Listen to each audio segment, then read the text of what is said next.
ஆதியாகமம் புஸ்தகம் 1ஆம் அதிகாரம் 27, 28 வசனங்களை வாசிப்போம். ஆதியாகமம் புஸ்தகத்தில் வாசிங்க. ம் ம் ம் ம் ம்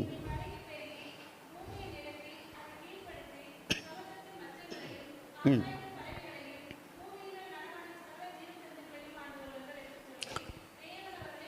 பிரைஸ் காட். போதும். மனிதனை இறைவன் படைக்கின்ற போது அவருடைய சாயலின்படியும் அவரின் ரூபத்தின் படியும் மனுஷனை உண்டாக்கினார் என்று சொல்லி வேதத்தில் வாசிக்கிறோம். இப்போ இது ஒரு ஆதியாகமம் படிச்சதுனால நமக்கு இதை பெருசாக தெரியாது.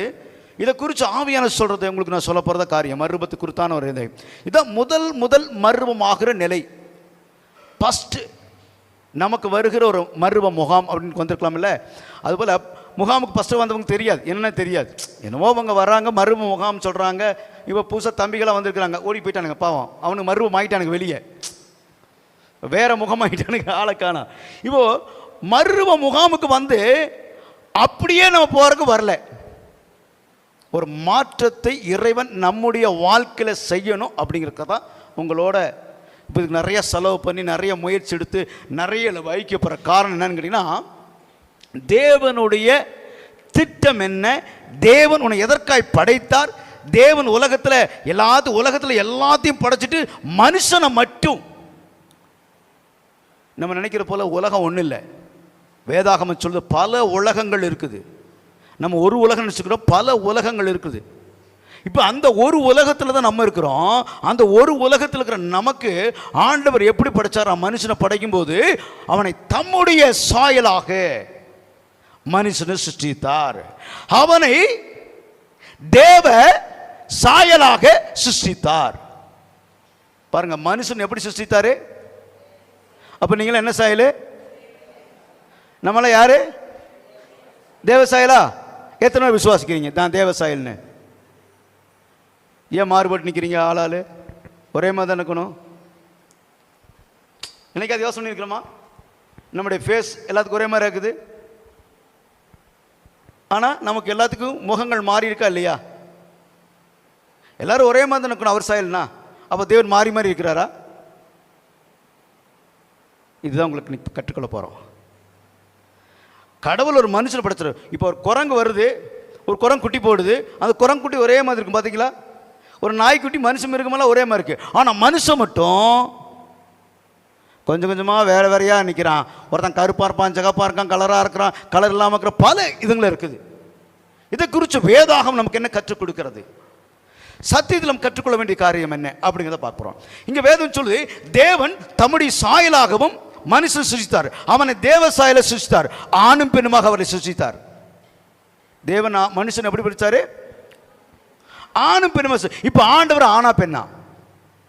அவர் சாயலை படைச்சாருன்னா அவர் ஆனா பெண்ணா? அவருடைய சாயல் என்ன? ஆனா பெண்ணா?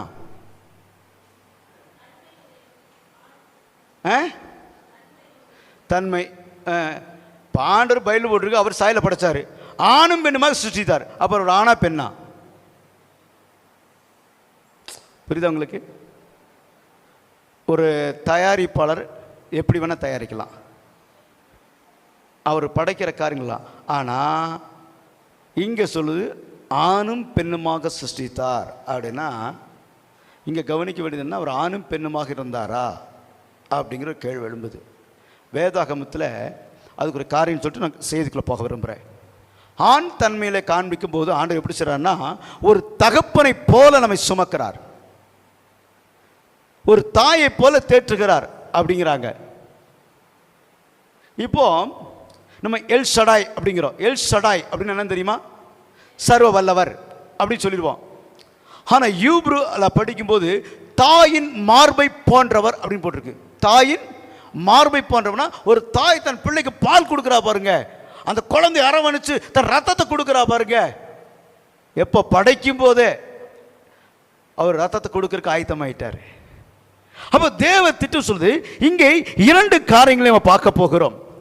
ஒன்று சாயல், இரண்டாவது ரூபம். தமது சாயலின்படியும் தமது ரூபத்தின்படியும் மனுஷன். அப்போ சாயல் என்ன, ரூபம் என்ன, அதை நம்ம புரிஞ்சுக்கணும். ஏன்னா நீ பைபிள் படிச்சு போயிடுறோம், அதை படிச்சுட்டு புரிஞ்சுட்டு போகிறது தான் நம் அடுத்த நிலைக்கு போகிறதில்ல. உன்னுடைய நிலையை அறிந்து கொள்ளாத மட்டும் தேவனுடைய ஆவியானவர் கிரியை செய்ய முடியாது. ஒரு கம்பெனி நிர்வாகத்தில் போய் நீங்கள் வேலை செய்கிறீங்கன்னா நீங்கள் என்ன வேலை செய்யணும்னு அந்த நிர்வாகம் உங்களுக்கு என்ன செஞ்சுருக்கோம், சொல்லியிருக்கோம். உண்மையா? அந்த வேலை செய்யணும். அது நான் போயிட்டு என்ன செய்கிறேன் எனக்கு தெரியல அப்படின்னா, நீ அங்கே அந்த கம்பெனியில் இருக்கிறியா வெளியே இருக்கிறியா, இல்லை உன்னை சேர்த்து நம்ம சரியான ஆளான்னு தெரியல. எஸ், அப்படி தானே? என் வேலை என்னன்னு தெரியணும். இப்போ வந்து தம்பி பேடு வாசிக்கணும், அவனுக்கு வேலை தெரியும் பேடு வாசிக்கணும். இங்கே இவர் ஆப்ரேட் பண்ணுறாரு, அவர் கீபோர்டு வாசலும் கீழ் வாசிக்கிறார். இங்கே ஒருத்தர் பேசுகிறான், அவங்க நிலை அந்த பொசிஷன் உணர்றாங்கல்ல. அப்போ தேவன் மனுஷனை தமது சாயலாக படைச்சார். ஏன் சாயலாக படைச்சார், ஏன் ரூபத்தை பண்ணி படைச்சார் அப்படின்னா, இந்த உலகத்தில் எல்லா குடும்பத்தையும் காப்பாற்றுவதற்கு இறைவன் வர முடியாது. அப்போ ஒரு இறைவன் ஒரு மனிதனை காப்பாற்றுவனுக்கு அவனோட தாயும் தகப்பனையும் படைக்கிறார். ஒரு தாயும் தகப்பனும் அவர்கள் கடவுளை போல காப்பாற்ற வேண்டிய கடமை யாருக்கு இருக்குது சொல்லுங்களேன். உங்கள் பிள்ளைகளை நீங்கள் சரியாக வளர்த்தலைன்னா நீங்கள் அந்த பிள்ளைகளுக்கு நல்ல தாய் தகப்பன் கிடையாது. சரியான வருதும் போது நல்ல தாய் தகப்பன். இங்கே சாயல் ரூபம் போது, சாயல்னா எப்படி, ரூபம்னு என்ன தெரியுமா உங்களுக்கு? சாயல் அப்படின்னா குணாதிசயம் அப்படின்னு சொல்லுவாங்க, கேரக்டர்ஸ். அவங்க அப்பா போல பேசுவாருங்க, அவங்க அப்பா போல செய்வாருங்கன்னு சொல்லுவாங்க. ரூபங்கிறது அவங்க அப்பா மாதிரியே மூக்குடா, அவங்க அப்பா மாதிரியே கண்ணுடா, அவங்க அப்பா போல உடம்பு சொல்கிறோமா இல்லையா? அப்போ ரூபமும் சாயலும் கவனிங்க. ஏன் அவர் தம்முடைய சாயலின்படியும் ரூபத்தின்படி மனுஷனை உண்டாக்கினார் அப்படின்னா, அது கீழே வசனம் சொல்லுது, பின்பு தேவன் அவர்களை நோக்கி, நீங்கள் பலுகி பெருகி பூமியை நிரப்பி அதை கீழ்ப்படுத்தி, எதை கீழ்ப்படுத்தணுமாமா? பூமியை கீழ்ப்படுத்தி சமுத்திரத்தின் மச்சங்களையும் ஆகாயத்தின் பறவைகளையும் பூமியின் மேல் நடமாடுகிற சகல ஜீவ ஜந்துகளையும் ஆண்டு கொள்ளுங்கள் என்று சொல்லி தேவன் அவர்களை ஆசீர்வதித்தார். அப்போ தேவன் நம்மளை எப்படி ஆசீர்வதிச்சார்னா, இந்த பூமியை என்ன செய்யணும், ஆளுகை செய்யும்படி தேவன் படைத்தனா. இந்த பூமி உன் பேச்சை கேட்கணும், இந்த இயற்கையின் பேச்சை கேட்கணும். ஆகாயத்தின் பறவைகள், பூமியின் மச்சங்கள், சகல படைப்பும் உனக்கு கீழ்ப்படிய வேண்டுமானால் நீ தேவ சாயலாக இருக்க வேண்டும். அநேகர் வியாதி பேசுறாங்க, இயேசுவின் நாமத்தில் போ அப்படின்னு சொல்றான், பிசாசு போகுது. எப்படி? இயேசுவின் நாமத்தை சுகமாகுங்கிறா, சுகமாகுது, தொடரான், சுகமாக ஹீல் ஆகுது, அற்புதம் நடக்குது, அவன் சொன்னா நடக்குது, பேச்சு நடக்குது. ஐயோ, அந்த ஊழிக்காருக்கு வல்லமை ஒன்றும் கிடையாது, வல்லமையில ஒன்றும் கிடையாது. இயேசுங்கிற நாமம் உயர்த்தப்பட வேண்டியது. அவர் நாமம் தரிப்பிக்கப்பட்டது, அவருக்குள் இறங்க. அவர் யாரா மாட்டா, தேவ சாயலா மாறினபடினாலே பிசாசின் வல்லமைகள் நடுங்க ஆரம்பிக்குது. இப்ப ஏதேன் தோட்டத்துக்குள்ள சர்ப்பம் இருந்துச்சு. அந்த சர்ப்பத்துக்குள்ளாக சாத்தான் உள்ளே புகுந்தான். பிசாசு நேரடியா வந்து யாரையும் தாக்க மாட்டான். யாராவது சரீரத்துக்குள்ள ஒரு காரியங்களை தான் உள்புருவான். அதனாலதான் சில நேரம் சண்டை வந்தோன்னு மனைவி சொல்லுவா, பிசாசு மாதிரி பேசாதீங்க அப்படின்னு சொல்லுவா. அவரு, நான் பிசாசு, நீ சொந்த சண்டை, குடும்பங்கள் சண்டை வருதா? காரணம் என்ன? கணவன் மனைவிக்குள்ள. ஏதேன் தோட்டத்துக்குள்ள ஆதாமை நெருங்க முடியாதனால் ஏவாள்கிட்ட வந்தான். ஏன் ஆதாம்கிட்ட போல? ஆதாம் தேவ சாயலில் சிருஷ்டிக்கப்பட்டான். இவனுக்குள் எடுக்கப்பட்ட ஜெராக்ஸ் யாரு? ஏவாள். விழா எலும்பு எடுத்து ஒரு சரித்து உருவாக்கி நிறுத்துறார். ஒரு பொருள் இன்னொரு பொருள் பிரிக்கும் பொழுது தரம் என்னாகும்? குவாலிட்டிஸ் என்னாகும்? கம்மியாகுமா? அதனால் அவன் நேரடியாக வரல. உங்கள் குவாலிட்டி கம்மியாகும் போது சாத்தான் உங்கள்ட்ட வருவான். அது ஆணா இருக்கலாம், பெண்ணா இருக்கலாம். சரி, இப்போ சாயல், குணாதிசயம். ஆண்டவருடைய சாயல் என்ன தெரியுமா? எதை கண்டு பயப்படுறதில்ல, அழுகிறதில்ல, எதை கண்டு நடுங்குவதில்லை, ஆறுதல் படுத்துவது, தேற்றுவது. அவருடைய வேலையே ஆளுகை நிறைந்தது, வல்லமையானதாக இருந்தது. அவருடைய குணாதிசயம். நமக்குள் அந்த குணாதிசயம் இல்லாத காரணம் அந்த சாயலை இழந்து விட்டோம். அவருடைய ரூபத்தை என்ன செஞ்சிட்டோம்? இழந்துட்டோம். அதை புதுப்பிக்கிறதாங்க இந்த மறுப வேலை. அதுக்கு தான் எங்களை அனுப்பியிருக்கிறார் அவருடைய வேலைக்காரனை. மறுபடியும் என்னன்னு தெரிஞ்சுக்கிட்டீங்களா? ஏன் பாஸ்டர் இந்த தூண்டு நேரத்துக்காக 3 நாள் கேம்ப் போட்டீங்க அப்படிங்கிற மாதிரி பார்க்குறீங்க? இன்னும் நிறைய காரியங்கள் இருக்குது. தேவன் மனுஷனை படைச்ச உடனே எப்பவுமே ஒரு கட்டளை தேவன் கொடுப்பார். உங்களை ஆசீர்வாதம் நீங்கள் பெற்றுக்கொள்ள வேண்டும் சொன்னால் தேவன் ஒரு கட்டளை கொடுப்பார். ஆண்டாம் ஏவாளை பார்த்து சொன்னார், தோட்டத்தில் விரிச்சு எல்லா கனியும் நீங்கள் சாப்பிடலாம், ஆனால் நன்மை தீவன் கனியை சொன்னாரா? அதே தான் ஜீவர்ஸ் கனி அங்கே இருந்துச்சா? அதை பற்றி எதை சொன்னாரா? இவன் சாப்பிட அதை போய் சாப்பிட்டுக்கலாம் இல்லை? அவன் எதை செலக்ட் பண்ணான் பார்த்தீங்களா? எதை சாப்பிடாத, எதை பார்க்காத, எதை செய்யாத, எதை பேசாத, எதை அப்படின்னு சொன்னால் அதை தான் நம்ம செய்வோம். நண்டு மாதிரி தான். இதை செய்யாதன்னா அப்போ தான் அவன் செய்கிறான். நண்டோட அம்மாவும் நண்டு மாதிரியே உட்காந்து பார்த்துருக்குறாங்க. என்ன பண்ணுறது? Price card. நான் இங்கே பேசிட்டு இருக்கிறேன் அப்படின்னு அவங்க தான் அங்கே பேசிட்டு இருக்கிறாங்க. அங்கே பேசுகிறவங்க இங்கே வந்துடுங்க, நாங்கள் அங்கே வந்துடுறோம். ஆமேன் ஆமேங்கிறாங்க பாருங்க. அப்படின்னா அப்படியே கடவுதுங்கிறாங்க. வாங்க, ப்ரைஸ் கார்டு. கதை நல்லவர். நல்லா கவனிங்க. அந்த ஏதேன் தோட்டத்துக்குள்ள விளக்கின கனியை புசித்தபடினால் அவனுடைய சாயலின் தன்மை, தேவ சாயலின் தன்மையும் தேவனுடைய ரூபத்தை அவன் இழந்து போகிறான். எப்பொரு மனுஷன் தேவனுடைய கட்டளையை மீறுகிறானோ அவனை விட்டு தேவனுடைய அபிஷேகமான வார்த்தைகளும் தேவனுடைய கிருபைகளும் சாயலும் குணாதிசயம் கேரக்டர்ஸ் எல்லாம் மாறிடுது. இயேசு கிறிஸ்து உலகத்தில் வாழ்ந்தவர் சொன்னார், உங்களில் எவனாவது ஒருவன் என்னை குற்றம் சொல்லுங்க அப்படின்னார். சொன்னாரா? இப்போ நான் பாஸ்டர், நான் சொல்கிறேன், யாராவது ஒருவர் என்னை குற்றம் படுத்துங்கள் அப்படி சொன்னால் அவ்வளோதான் பாஸ்டர், நீங்கள் மரியாதை இருக்காது உங்களுக்கு. அவ்வளோ சொல்லிடுவோம் அப்படின்னு சொல்லுவோம். ஏன்னா நம்ம ஊழிக்கார் மேலே அவ்வளோ பாசம் வச்சுருக்குறோம், ஊழிக்காரி மேலே. உண்மை தானே? ஆமான்னு தலையாடுறதை பார்த்தா எவ்வளோ மனசுக்குள்ளே இருக்குது பாருங்கள் காரியம். சரி, வேதம் சொல்லுது பாருங்க, தேவன் விளக்கின கனி அப்படின்னா தேவன் நமக்கு என்ன கட்டளை கொடுத்திருக்கிறாரோ அந்த கட்டளையை மீறும் போது நாம் என்ன செய்கிறோம்னா தேவனுடைய ஒரு காரியத்தை இழந்து போய்கிறோம். வாசிப்போமா? ஆதியாகமம் 3ஆம் அதிகாரம் 11ஆம் வசனம். அப்பொழுது அவர், உன்னை நிர்வாணி என்று உனக்கு அறிவித்தவன் யார்? புசிக்க வேண்டாம் என்று நான் உனக்கு விளக்கின விருட்சத்தின் கனியை புசித்தாயோ? பாருங்க, ஆதாம் ஏவாள் தோட்டத்தில் இருக்கிறாங்க. ஆண்டவர் அந்த தோட்டத்துக்குள்ள இருந்தாரா இல்லைன்னு தெரியாது. ஆண்டவர் அந்த ஆதாமே எங்கே இருக்கேன்னு கேட்குறாரு. என்னடா இது 3ஆம் அதிகாரத்துக்கு போயிட்டீங்கன்னா மறுபத்துக்கு வருவேன். அந்த கனியை அவங்க சாப்பிட போய் மரத்துக்குள்ளே ஒளிஞ்சிட்டாங்க. ஆதாமே எங்கே இருக்கிறார்? ஆண்டவரை நான் நிர்வாணியாக இருப்பதனால் தோட்டத்தில் விருட்சங்களுக்குள்ளே ஒளிஞ்சிருக்கு அப்படின்னாரா? அப்போது ஆண்டு கேட்ட முதல் கேள்வி, உன்னை நிர்வாணின்னு அறிவித்தவன் ஏன்? அப்போ அவனுக்கு நிர்வாணம்னா என்னன்னே தெரியாது. அப்படின்னா அவன் தேவ மகிமையால் நிரப்பப்பட்டபடினாலே அவனுக்கு உடை இல்லாமல் நிர்வாணமாய் படைக்கப்பட்டிருந்த போதும் அவனுக்குள் தேவ மகிமை தான் தன்னுடைய நிர்வாணத்தை, தன் அவமானங்களை அவனுக்கு தெரியாமல் மேன்மையான ஒரு ரூபத்தில் இருந்தான், ஒரு மகிமையின் ரூபத்தில் இருந்தான். அதுதான் ரோமர் 3:23 சொல்லுது, எல்லோரும் பாவம் செய்து தேவ மகிமையற்றவளானாக அப்படின்னு. தேவ மகிமை எப்ப போகுதுன்னா பாவம் செய்யும் போது தேவனுடைய மகிமை நம்ம விலகி போய் விடுகிறது. அப்ப தேவனுடைய சாயல் நம்மளோட என்ன செஞ்சிருது?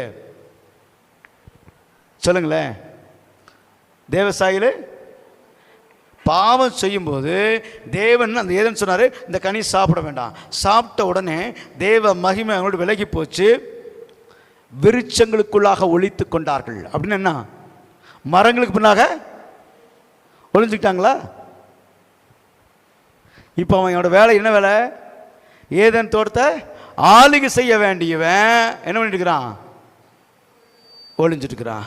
இன்னைக்கு அநேகர் ஆளுகை செய்ய வேண்டிய, நாம் எந்த இடத்துல இருந்தாலும் நான் அடிக்கடி சொல்லி சபையில் சொல்ல ஒரு காரியம், நீ ஓனரா மேனேஜரா பொறுப்பில், நீ ஒரு சூப்பர்வைசரா, நீ மேன்மையாக தான் இருக்கணும். யாருக்கு அடிபட்டு இருக்கக்கூடாது. ஏன் தெரியுமா? அது தப்பில்லை. ஆனால் தேவன் விரும்புறது உன்னை ஆளுகை நிறைந்தவனாக, நீ ஆளுகை செய்யக்கூடியவனாக, நீ எல்லாவற்றையும் மேம்படுத்தி நடத்துறவனாக இருக்கணும் தேவன் விரும்புகிறாரு. அப்போ அவன் எதை தன் ஆளுகை எப்போ இருக்கிறான்? பாவம் செய்யும்போது. அப்போ தேவனுடைய கனி, அந்த புசிக்க வேண்டாம் என்று விளக்கின கனி என்பது கட்டளை. ஆவிக்குரிய கனிகள் உண்டு. காலையில் கூட ஆவிக்குரிய கனிகளும் மாம்ஸ்குரிய கிரிகளும் பேசினாங்க. மாம்ஸ்குரிய கிரியை எவ்வளோ தெரியுமா உங்களுக்கு? 17, ஆனால் 18 அதில் போய் விட்டுருப்பாங்க. 18. ஆவிக்குரிய கனிகள் எத்தனை? உங்ககிட்ட எத்தனை கனி வச்சிருக்கிறீங்க சொல்லுங்களேன். என்ன கனியெல்லாம் வர வழியில் ஃப்ரூட்ஸ் எல்லாம் சாப்பிட்டாங்க, அந்த கனி இல்லை. நான் சொல்கிறது அன்பு, விசுவாசம், இப்படிப்பட்ட மாம்சத்துக்குரிய கனிகள், ஆவிக்குரிய கனிகள். அப்போ தேவன் மனிதனை படைக்கும் போது இறைவனாக படைக்கிறார். என்ன படைக்கிறாரு? இறைத்தன்மை உடையவனாக. இறைத்தன்மை உடையவனாக அப்படின்னா தேவன் நம்ம படைக்கும் போது அவரை போலவே இருக்கணும். நான் சில நேரத்தை கேட்பேன், பெற்றோர்கிட்ட கேட்பேன், உங்கள் பிள்ளைகள் நீங்கள் செய்கிற பழக்கம் உங்கள் பிள்ளைகள் எப்போ இருந்து செய்கிறாங்கன்னு. அன்றைக்கி ஜோசப் பற்றி பேசும்போது சொன்னேன், உங்களுக்கு டிரைவிங் எப்போ பழகுனீங்க? இந்த வயசில். உங்கள் சன் எப்போ பழகினார்? இந்த வயசில். தினாட்டிங் கேட்டுருக்கிறேன், நீங்கள் எப்போ ட்ரைவ் பண்ணீங்க? உங்கள் பையன் எப்போ பண்ணுறான்? ஏன் கேட்டேன் சொல்லுங்கள். அது ஒரு காரியம் இருக்குது, ரகசியம் இருக்குது.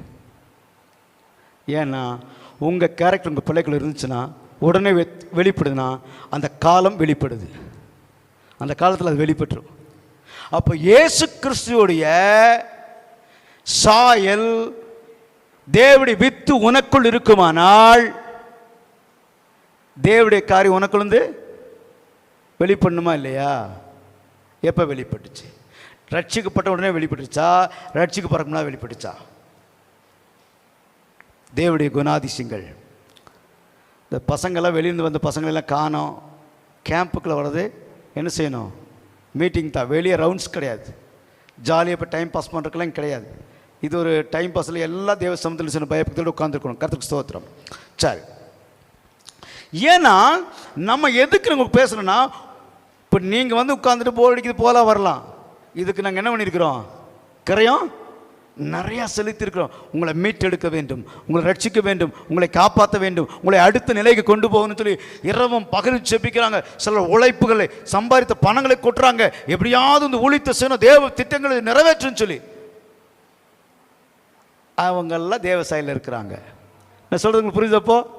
ஏன்னா தேவனுடைய ப்ராசஸில் யாரெல்லாம் தன்னுடைய பிஸ்னஸில் தான் பிள்ளை செய்யணும் விரும்புவாங்களா இல்லையா?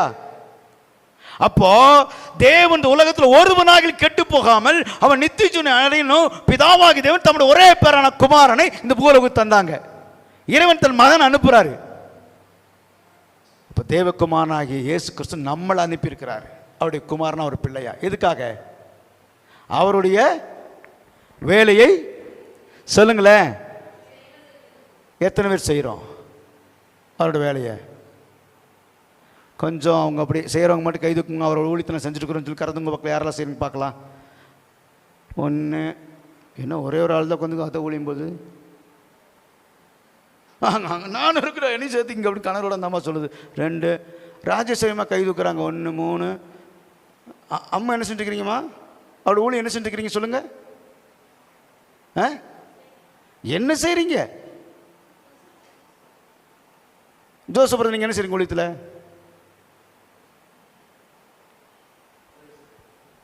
எதோ ஒன்று செஞ்சுட்டுருக்குறோம்.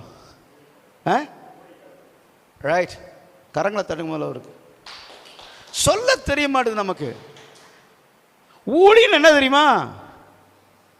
பிரசங்கம் பண்ணுறதுல நான் சேரில் ஊழியமே கிடையாது. இதை யார் வேணால் செய்யும்.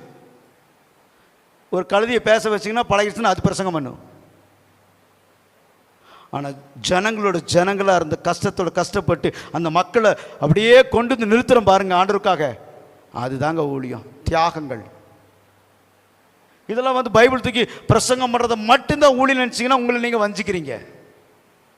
நீங்கள் பாட்டு பாடி ஆராதனை நடத்துவதனாலும் நீங்கள் தேவனுடைய காரியத்தை செய்கிறதா நினச்சா அது யார் வேணா நம்ம அருமையாக கீபோர்டு வாசித்தார், அவர் கூட செய்வார். ஊழியம் பல டைப் ஆஃப் ஊழியம் இருக்கு. ஆனால் ஊழியம் தேவனுடைய திட்டத்தை அறிந்து செய்வது. நான் அடிக்கடி சொல்லுவேன், ஒரு இடத்துல பந்தல் போட்டாங்கன்னா பக்கத்தில் கல்யாணம் ஆகுது, வீட்டுக்காரங்க கல்யாணத்துக்கு ஒரு ஆள் நியமிச்சிருப்பாங்க, அவன் பந்தல் போட்டுருப்பான். அந்த பந்தல் போட்டிருக்கும்போது பக்கத்து வீட்டுக்காரன் கொண்டு பார்த்துட்டே இருப்பான். அந்த ஆள் தனியாகவே தூணை ஊனி குழி தோண்டி கல்லை நட்டிக்கிறான்னு பக்கத்தில் இருக்கிற வந்தாலும் 2 கல்லை போட்டானா அடிக்கணும், நான் பிடிச்சிக்கிறேன்னுமா. அவன் பிடிச்சோன்னு அடிப்பான், இல்லை நான் அடிக்கிறேன்னா நீ பிடி நான் சொல்லி அடிப்பான். பார்த்துருக்கீங்களா? அந்த பந்தல் போகிற ஹெல்ப் பண்ணுவான். அப்போ அங்கேருந்து அந்த அவங்க வீட்டுக்காரங்க வருவாங்க, எல்லாம் அந்த டீ கொடுப்பாங்க. இப்போ அவனுக்கும் டீ கொடுப்பாங்க. யாருக்கு? பக்கத்து வீட்டுக்காரனுக்கு. எல்லாம் முடிஞ்சுன்னு நான் தப்பாக நினச்ச வேண்டாம், ஒரு 100 ரூபா 50 வைங்க, வச்சு செலவுக்கு வைங்கன்னுவாங்க. அவர் வேண்டாம் வேண்டாம் வேண்டாம் வைங்க. அவர் தேவையான ஆட்களாக இருந்தால் தயவுசு வாங்கிக்குவாங்க. கொஞ்சம் வசதியாக இருந்தால் நீங்கள் கம்முன்னு இருங்க, அப்படியே செய்யாதீங்க, அப்படி புறங்கடிச்சிருவாங்க, நாங்கள் உங்களுக்கு செய்யணும் அப்படின்னு சொல்லுவாங்க. நான் சொல்கிறது உங்களுக்கு புரியும் நினைக்கிறேன். நீங்கள் நியமிக்கப்பட்ட ஆளா, அந்த வேலைக்கு நியமிக்கப்பட்டாலா, இல்லை இடையில பூந்து அந்த குச்சி குத்தி நிற்க வைக்கிறவங்களா? நீங்கள் எந்த நிலைமையில் இருக்கிறீங்க? உங்கள் ஊழியம் என்ன? எதற்காக நீங்கள் தெரிந்தெடுக்கப்பட்டீர்கள்? தேவன் மனுஷனை எதுக்காக படைச்சார் தெரியுமா? நன்மை செய்யும்படி. நாம் சிருஷ்டிக்கப்பட்ட நோக்கம் தேவன் நன்மை செய்யும்படி நம்மை சிருஷ்டித்திருக்கிறார். எபேசியர்ல இருக்குது. அப்ப தேவனுடைய சிருஷ்டிப்பின் நோக்கம் என்ன? வாசிங்கம்மா. ஏனெனில் நன்மை செய்கிறதுக்கும் கிறிஸ்து இயேசுவுக்குள் சிருஷ்டிக்கப்பட்டு தேவனுடைய, பார்த்தீங்களா எதுக்காக சிருஷ்டிக்கப்பட்டோமாமா? செய்யறோமா? ஒரே ஒரு முருங்கை மரம் நம்ம வீடு பக்கத்தில் சாஞ்சிருச்சு, முருங்காவை பறிச்சுக்கிறோம். அவன் ஏன் பறிச்சான்னு கேட்டானா, இந்த சவுத்து தாண்டி வரக்கூடாதுங்கிறான். நன்மை. ஒருத்தர் கீழே விழுந்துட்டானா நமக்கு வேண்டப்படுறோம்னா ஓடி தூக்குறோம். அதே அவன் வேண்டப்படாத நமக்கு பகையால் இருந்தால் அவனுக்கு அடிக்க பிடிச்சா கர்த்தர் தண்டிச்சார். கர்த்தர் எனக்கா யுத்தம் பண்ணான்னு சொல்கிறோம். அதை நம்ம அத்தை மாமா விழுந்துட்டா, அம்மா விழுந்துட்டா என்ன சொல்கிறோம்? யோசிக்கிறோம். காரணம் என்ன? நமக்குள் மாற்றங்கள் வர வேண்டும். மாற்றங்கள் வராமல் ஆசீர்வாதம் நமக்கு வராது. ஆசீர்வாதம் நமக்கு வரணும்னா முதல்ல நம்ம சிந்திக்க வேண்டியது, ஏன்னா வேதம் சொல்லுது தேவன் அவருடைய சாயலை ஏன் சிருஷ்டித்தார்னா அவருடைய வேலை செய்வதற்கு, அவருடைய காரியத்தை செய்வதற்கு தான் நியமிக்கப்படுறார். யாரெல்லாம் அவருடைய காரியத்தை செய்ய ஆயத்தமாகறாங்களோ அவங்களாம் அவர் சாயல இருக்கிறாங்க.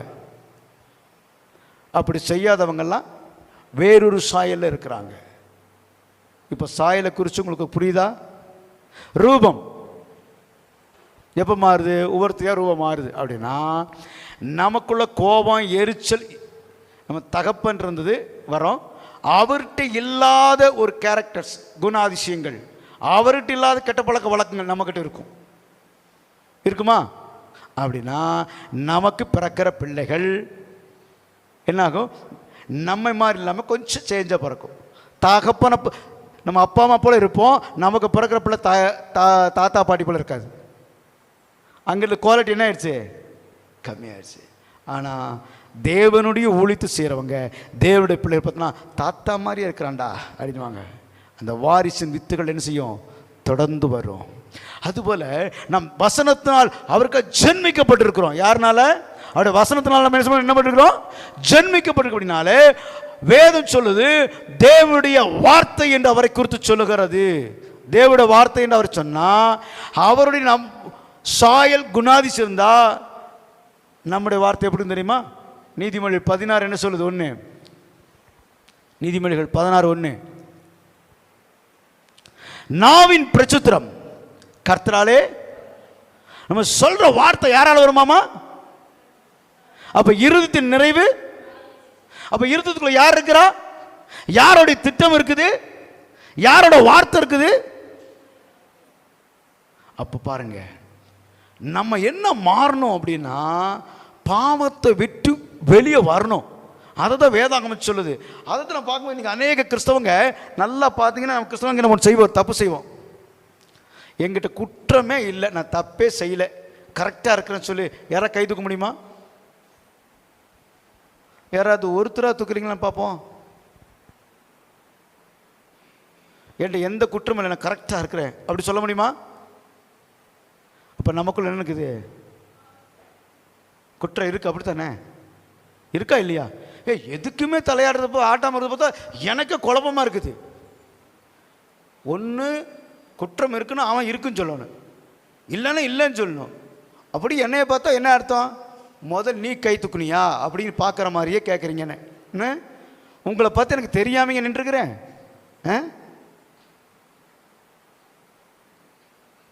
எனக்கு தெரியும் நான் என்ன தப்பு செய்கிறேன்.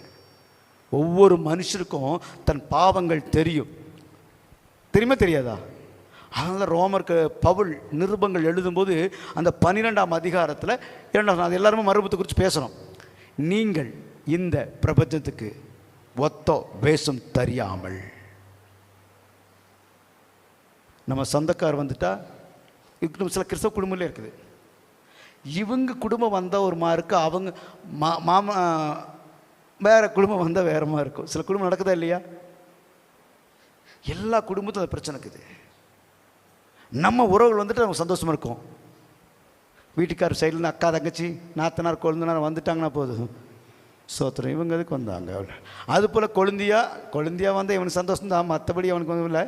மற்ற யாரை வந்து மறைச்சிக்கிறான் அப்படிங்கிறான். பாரு எப்படி சிரிப்பார். இதெல்லாம் குடும்பத்தில் நடக்கும் போல தெரியும். நான் சொல்கிறதெல்லாம் எவ்வளோ உள்ளத்தில் அந்த இது இருந்த சந்தோஷம் பொங்கும் பாருங்க.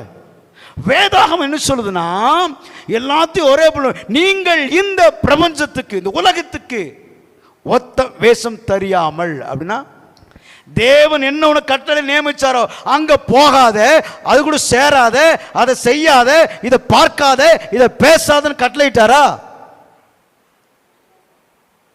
அவங்க தப்பா நினைச்சுக்குவாங்க அப்படின்னு அவங்களுக்காக நம்ம மாறுறோம் பாருங்க. அதுதான் ஒத்த வேஷம். நான் சொல்றது புரியுது உங்களுக்கு?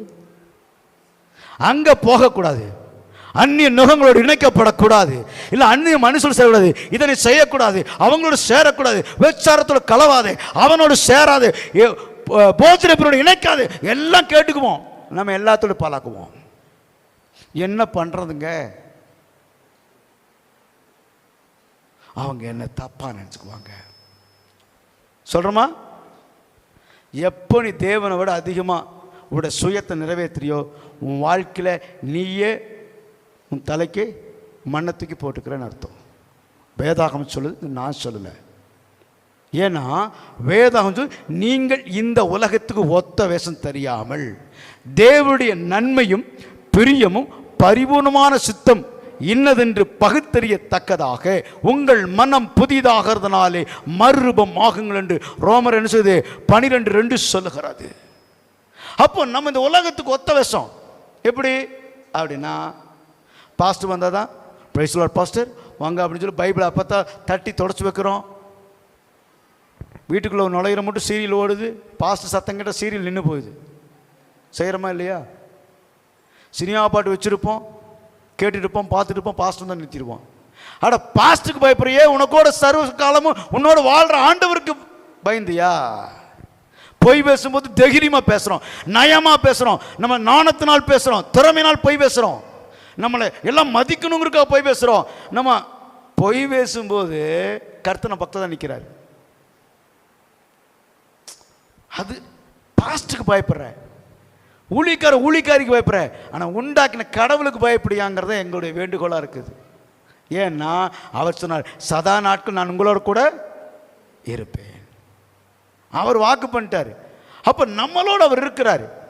ஆகிய இந்த உலகத்துக்கு ஒத்த வேஷம் தெரியாமன்னா பாவத்தை கண்டு விலக வேண்டும். எப்படி? யோசேப்புன்னு ஒரு மனிதன் இருந்தான். அவன் அந்நிய தேசத்தில் இருந்தான், எகிப்தில் இருக்கிறான். எகிப்தில் இருக்கிற பாவத்தை போல உலகத்தில் எந்த பாவம் கிடையாது. அவ்வளோ பாவம் அங்கே இருக்கு. ஒரு சேர்க்கை இருக்குது, பல பாவங்கள், உலகத்துக்குள்ள நிறைய பாவங்கள் எகிப்தில் உண்டாயிருக்குது. அங்கே யோசேப்புன்னு ஒரு மனுஷன் இருந்தான். அவன் இஸ்ரவேல் தேசத்தில் அந்த யூத கோத்திரத்தில் பிறந்தவன், அந்த வம்சத்தில் வந்தவன், ஆபிரகாமுடைய பிள்ளைவன், யாக்கோப்பு ஈசாக்குன்னு சொல்ல யாக்கோப்புடைய கோத்திரத்தில் வந்தவன் இங்கே போய் மாட்டிட்டான். யார்கிட்ட? எகிப்தில் மாட்டிட்டானா? அப்போ அங்கே குழியில் போட்டாங்க, தூக்கி போட்டாங்க, இளைஞ்சிட்டாங்க. இப்போ போர்த்திபார் என்கிற ஒருவனோடு வீட்டில் வேலைக்காரனாக இருக்கிறான். அவன் செய்கிறதெல்லாம் ஆசீர்வதிக்கப்படுது. அப்போ அந்த எஜமான் பார்க்குறான், எகிப்தில் இருக்கிற அந்த போர்த்திபார், பரவாயில்லையே இவன் செய்கிறதெல்லாம் விளங்குது, பண்ணுறதெல்லாம் நடக்குதுன்னு சொல்லி அவன்கிட்ட மொத்த சாவியும் கையில் கொடுத்துட்டான். எல்லா நிர்வாகத்தை நீயும் பார்த்துக்கோ, எல்லாத்தையும் நீயே பார்த்துக்கோன்னு சொல்லி பொறுப்பு கொடுத்துட்டான். அவன் இளைஞனாகவும் அழகானவனும் இருந்தான்.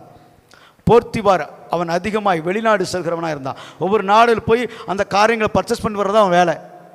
அப்போ அவனுடைய மனைவி அவன் மேல் கண் வைத்தால் போட்டிருக்குது. பாவம் செய்யும்படி அவன் இழுத்தால் பார்க்குறான். அவன் சொன்ன ஒரு வார்த்தை, நான் தேவனுக்கு விரோதம் பாவம் செய்வது எப்படி? தேவனுக்கு விரோதமா சில வேளையில் சில ஆவிகள் நம்மளை தாக்கும். நம்ம தேவனுக்கு விரோதமாக துணிஞ்சு செய்வோம், துணிகரமாக செய்வோம். அந்த கொஞ்சம் கூட அந்த பயம் இருக்காது. அன்னைக்கு ரோட்டில் ஒரு ஆள் நின்றுட்டு இருக்கிறாரு. நான் கடையில் சாமான் எடுக்கிறேன். அந்த பெரியவர் என்ன பண்ணாருன்னா, அப்படியே உட்காந்து ஒரு டம்ளர் எடுத்து வச்சார், ஜோப்புகள் விட்டு பாட்டில் எடுத்து தண்ணி ஊற்றினார். அதில் தண்ணி வாங்கிட்டு போய் கலக்கிறாரு. நான் அவரை பார்த்துட்டு சிரிச்சு கேட்குறேன், அவருக்கு தெரியல. அவர் கடைசி ஒன்று செஞ்சார் பாருங்க, அதுதான் எனக்கு எல்லாத்தையும் பெரிய இதை சிலுவை போடுறாரு. சிலுவை போட்டு குடித்தார் பாருங்க. என்னால் முடியவே இல்லை. எசப்பா என்ன பண்ணிச்சிரு அப்படின்னு சொல்ல அவர் சொன்னார் இல்லையா. நான் பார்த்து குடிச்சிட்டு வந்தார். வாயில் ஒரு மாதம் செஞ்சு வந்தார். என்னை பார்த்தாரு, ஏங்க என்ன இப்படி பார்க்குறீங்க?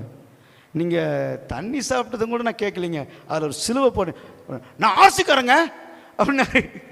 எனக்கு சிரிப்பே வந்துச்சு. ஐயோ ஆர்சியாவது பெண்டுக்காவது நீ சிலுவை போட்டவர் அதை மட்டும் சொல்லுனா, இல்லைங்க தண்ணி போடுறது பாவம் தானே, அந்த பாவத்தை சிலுவை மீட்டெடுச்சுல, அதனால இந்த பாவத்தை சிலுவையில் மீட்டெடுத்துட்டாங்கிறார்.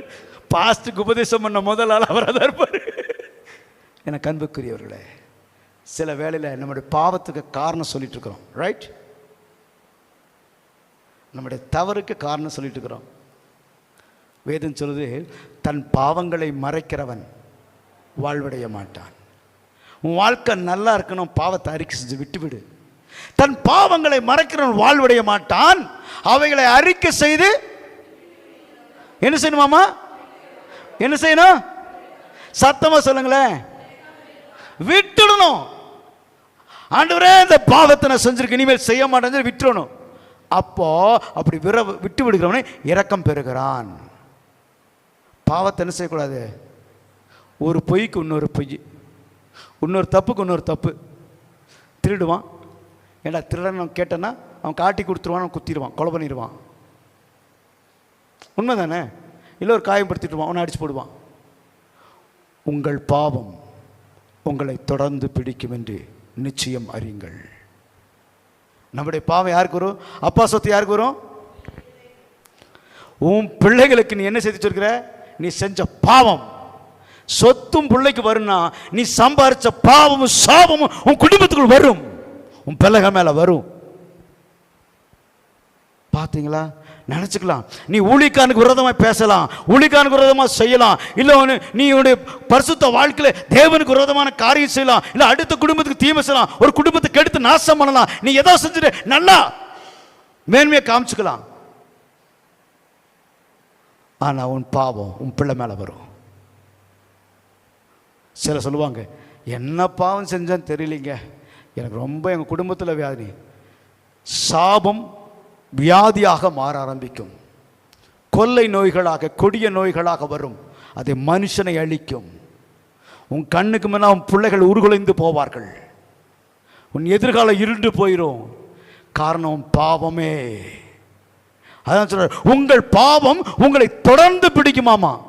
ஒரு நாள் விட்டு போறதில்ல, தொடர்ந்து. அப்படி உன் பிள்ளையோட பிள்ளை பிள்ளையோட பிள்ளை, அது 7 தலைக்கட்டு சொல்றமா இல்லையா? 7 தலைமுறைக்கு உன் பாவம் என்ன சொல்லுவோம்? தொடர்ந்து வரும். அப்போ இந்த பாவத்துக்கு ஒரு விடுவு காலத்தை கொடுக்க தான் இந்த பூமியில தேவன் மனுஷ சாயலாய் பூமிக்குள் வந்தார். தேவனா வரல, தேவ சாயல வந்தார். தேவ சாயல வந்தவரு இருந்தவர் மனுஷ சாயல வந்தார். ஏன் மனுஷ சாயல வந்தார்னா, சில பேர் சொல்லுவாங்க, ஐயா பரிசுத்தமெல்லாம் வாழ முடியாதுங்க, அதெல்லாம் கஷ்டங்க, பொய் சொல்லாமல் இருக்க முடியாதுங்க, கோவப்படாமல் இருக்க முடியாதுங்க, சொல்றோமா இல்லையா?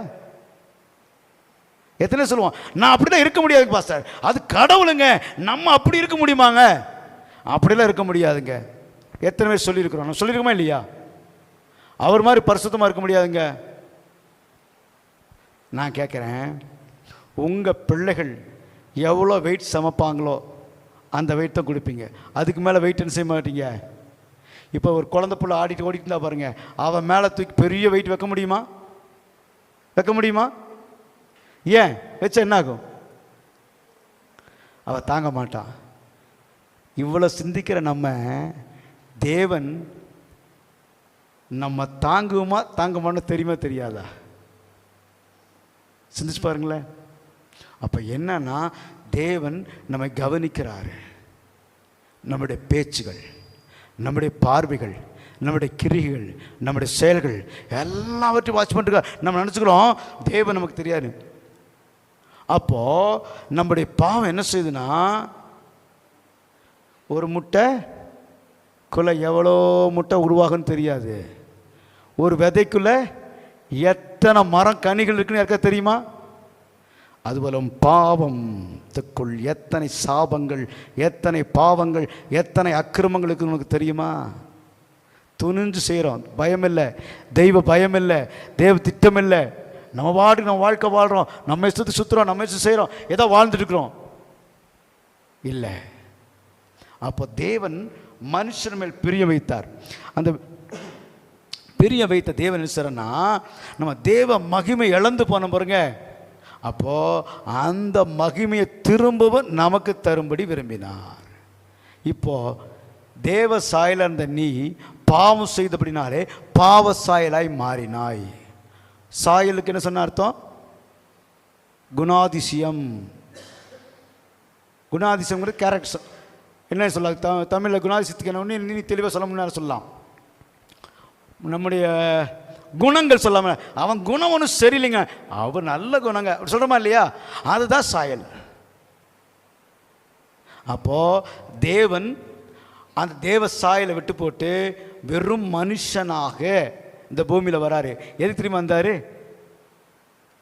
அவருக்கு என்ன தெரியும் பாஸ்டர்? என்னுடைய உணர்வுகளை தெரியுமா? என் கஷ்டத்தை தெரியுமா? என்னுடைய வருத்தத்தை தெரியுமா? என் உழைப்பு தெரியுமா? என்னுடைய காரியங்கள் தெரியுமா? சொல்லுமா இல்லையா? என்னால் கண்ட்ரோல் பண்ண முடியல பாஸ்டர், நிறுத்தவே முடியல, கைகாலெலாம் நடுங்குது, கொஞ்சம் பேர் சாப்பிட்டுருவேன் சில சொல்லுவாங்க. அப்போ தேவன் மனுஷனாக வரும்போது உலகத்தில் எல்லா பாவங்களும் இருந்துச்சு. அந்த பாவத்தை அவர் எப்படி ஜெயிச்சார் தெரியுமா? இன்னைக்கு அநேகர் பாவத்தை விட முடியலன்னு இருக்கிறோம், பாவத்தில் தப்பிக்க முடியல. இந்த பாவத்தில் செய்ய சும்மா எப்போ பார்த்தாலும் கிறிஸ்தவன் பாவம் பாவம் பாவம் பாவம் சொல்லி படாது பாடுபடுத்துறாயா அப்படின்னு சொல்லுவோம். ஆசீர்வாதத்தை மட்டும் விரும்பி கேட்குற நம்ம பாவத்தை வெறுக்கிறதில்ல. யாரெல்லாம் தேவனுடைய கட்டளைக்கு மீறி முயற்சி எடுக்கிறீங்களோ, ரகசியமாக ஆலோசனை பண்ணுறீங்களோ, ரகசியமாக தந்திரமாக அந்த காரியத்துக்கு ஒரு ஆப்ரேஷன் பண்ணுறீங்களோ, ஒரு ஐடியா பண்ணுவீங்க தெரியுமா? தன் தவறை மறைக்கும் போது அப்போ தேவன் நினைச்சாரு உங்களை விட்டு விலக ஆரம்பிக்கிறார். எப்போ தேவ கட்டளை நிறைவேற்றலையோ அப்போ உங்களோடு விளைகிறார். சவுல் என்ற ஒரு மனிதன் இருந்தான். அவனை சாமுவேல் தீர்க்கதரிசி ராஜாவாக அபிஷேகம் பண்ணினான். அப்போ யுத்த காலத்தில் சொன்னார், நீ அங்கே போய் யுத்தம் செய்யலாம், அங்கே இருக்கிற உடைமைகளை பொருள் என்ன செய்யக்கூடாது, ஒன்று வைக்கூட சுட்டரிச்சிடணும். அத்தனை சுட்டரிச்சுன்னாங்க. அவங்க என்ன செய்யலை, சுட்டரிக்கல, அதை தேவனுக்கு பலி செலுத்தும்படி கொண்டு வந்தாங்க. சாமுவேல் சொன்னான், கட்டளைக்கு கீழ்ப்படிவதை பார்க்கலாம் தேவனுடைய கட்டளைக்கு முரட்டாட்டம், இரண்டகம் பண்ணுதல், பிள்ளிசுனி பாவத்துக்கு ஏற்பட்டது. நீ எப்போ கீழ்ப்படியில தேவனத்துக்கு, நீ தான் பிள்ளிசுனி செய்கிற, நீ தான் இரண்டகம் பண்ணுற. பிள்ளிசுனி பாவத்துக்கு புள்ளிசுனி செய்ய வேண்டாம். எப்போ தேவன் சொன்ன கட்டளை நீ மீறியோ, இதை செய்யக்கூடாது, இது வேண்டாம், தேவன் எச்சரித்த வேண்டாதான். நம்மளால என்ன செய்ய முடியல, 1000 சப்பக்கட்டு கட்டுறோம், நான் 1000 காம்ப்ரமைஸ் பண்ணிக்கிறோம், நம்ம ஏமாத்திக்கிறோம். அதுக்கு பேர் தான் சொல்லுது பிரபஞ்சத்துக்கு ஒத்த வேஷம். அப்போ ஒத்த வேஷத்தை தவிர்த்துட்டா நமக்கு உண்மையான ஒரிஜினாலிட்டி ஒன்று இருக்குமா இல்லையா? அதுதான் தேவசாயம். புரியுதா உங்களுக்கு? எப்போ மாயமாலத்தை ஒத்த காரியங்களை தேவன் விரும்பாத காரியத்தை விளக்கணுமோ அப்போ நம்ம கேரக்டர், நம்ம சாயல் எல்லாம் தேவ திட்டங்கள் இருக்கும். அதை மீறும் போது தான் நாம ஏமாத்திக்கிறோம், வஞ்சிக்கிறவர்களாக இருக்கிறோம் என்று வேதம் சொல்லுது. அதுதான் இதுக்கெல்லாம் என்ன காரணம்? நம்ம இந்த உலகத்தையும் ஒத்த வேஷம் தெரியணும் அப்படின்னு பார்த்தீங்கன்னா, வேதம் சொல்லுது தேவனுடைய நன்மையும் பிரியும் பரிபூர்ணத்தை இழந்து பகுத்தறிக்க உங்கள் மனம் என்ன செய்யணுமாமா? மனசுன்னு என்ன சொல்லுங்களேன்? மனசுன்னு என்ன? தோசையா? யோ அது இன்னும் கொஞ்ச நேரத்தை தருவோம், நீ வேற. மனசுன்னு இல்லைன்னா தோசைங்கிறாங்க தெரியுது. என்ன தோசை? நைட்டு தோசை போடுறேன்னு சொன்னாங்க, ஆயிடுச்சுன்னு நினச்சின போது மனசு நான் தோசை நைட்டு டிஃபனா கேட்டேன். என்னன்னு மனசுனா என்ன அப்படின்னா ஆத்மா, சிந்தை, எண்ணம், மைண்டு, சிந்தை, செயல். நான் சொல்றத மனசுல வச்சுக்கணும்ல. இப்போ என்ன மாறணும்? எண்ணங்கள் மாறணும். நம்முடைய மனசுல இருக்கிற எண்ணங்கள் மாறணும். நம்ம எண்ணங்கள் மாறாம என்ன பிரசங்கம் பண்ணாலும் நான் தனியா பிரசங்கம் பண்ணுவேன்னு மேலே பேசிட்டு என்ன செய்யறது? மனசுக்கு என்ன செய்யல இல்லை. இது எப்படி இருக்குது? ஒரு காரியத்தை சொல்லிடுறேன். ஒரு சமையல்காரன் சபையில் ஃபாதர் போய் அவர் சொன்னாரா, டேய் இன்னைக்கு சர்ச்சு முடிச்சுன்னு வந்தோன்னு சாப்பிட்றக்கு சிக்கனை குழம்பு வச்சிரு, வாத்தை வறுத்துருன்ட்டார். சிக்கனை குழம்பு வச்சிரு, வாத்தை வறுத்துருன்ட்டார். இப்போ இவர் பிரசங்கம் பண்ணிக்கிறாரு, ஏனெனில் இது உங்களுக்காக தயாரிக்கப்பட்ட என் சரீரம் அப்படி சொல்கிறாரு. அவன் சமையல்காரன் வந்துட்டான், எதை குழம்பு வைக்கிறது எதை வறுக்கிறதுன்னு தெரியல. அவன் ஃபாதர் பின்னால் அந்த கூட்டத்துக்கு பின்னால் நின்று இதை என்ன செய்யணும் இதை என்ன செய்யணும்னாரு. ஃபாதர் பார்த்தார், அவனுக்கும் பதில் சொல்லணும், சர்ச்சு நடத்திருக்கிறாரு. அழங்க அவர் சொன்னார், கோழியை குழம்பு வைத்து வாத்தை வறுத்து விடுங்கள். எல்லா ஜனம் ஆமேன்ட்டாங்க. அந்த மாதிரி இங்கே வரல. புரியுதா உங்களுக்கு? நம்முடைய மனசு, சிந்த, செயல், எண்ணம் எல்லாம் மாற்றங்கள் உண்டாக்கப்பட வேண்டும். மனசு மாறணும். ஏன்னா சர்ச்சில் உட்காந்து பிரசங்கம் பாஸ் பண்ணிருப்பார், கர்த்தர் யாவரும் உங்களை ஆசீர்வதிப்பார், உங்களை நிரப்பார், பிசாசு உங்களை வஞ்சிக்காதபடி கவனமாக இருங்கள் சொல்லணும். இந்த அம்மா கவனம், ஆமாம் மீன் வாங்கிட்டு வந்தோமே, மூடி வச்சுட்டு வந்தோமா, இப்போ மனம் என்ன ஆயிடுச்சு? போயிடுச்சு, கரதாண்ட போயிடுச்சு. அதுபோல் இப்போ நான் பிரசங்கம் பண்ணிட்டு இருக்கிறேன், அநேகருடைய இறுதியம் அந்த கட்டலுக்கு நேராக போயிட்டு இருக்குது. கொஞ்சம் நேரம் அப்படியே காலை நீட்டி படுத்தோம்னா சுகமாக இருக்குங்கிற மாதிரி. வேதாகம் சொல்லுது, நீங்கள் இந்த பிரபஞ்சத்துக்கு ஒத்த வசம் தெரியாமல் மறுரூபமாகுங்கள். உங்கள் மனம் புதிதாகனாலே. இந்த அத்தனை பாவத்துக்கு என்ன காரணம்? நம்ம பாவம் செஞ்சு இப்படி தண்டனை ஆகி நம்முடைய சாயல் மாறக்கு என்ன காரணம் சொல்லுங்களேன்? நான் என்னத்தை கேட்டுட்டேன்? பாவத்துக்கு என்ன காரணம் தானே கேட்டேன். மனசுதான் காரணம். ஆசை, பெருமை, தெரியுமா உங்களுக்கு? ஆசை, பண ஆசை. எல்லா பாவத்துக்கும் பண ஆசை, பெண்ணாசை, பொன்னாசை, இப்படி பல ஆசைகள் இருக்கு. ஒருத்தர் டாக்டர் ஆசைப்படுறான், ஒருத்தர் எல்லாம் நல்ல ஆசைகளும் உண்டு, தீமையான ஆசைகளும் உண்டு. ஆசை பண்ண படக்கூடாதா? இப்படியும் சொல்றீங்க, அப்படியும் கேட்குறீங்க, நான் எப்படி சொல்றது?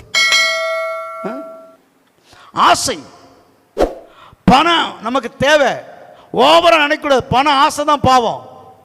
அப்போ பணம் இல்லாமல் வாழ முடியுமா? பணம் எல்லா காலத்துக்கும் உதவும், வேதம் சொல்லுது.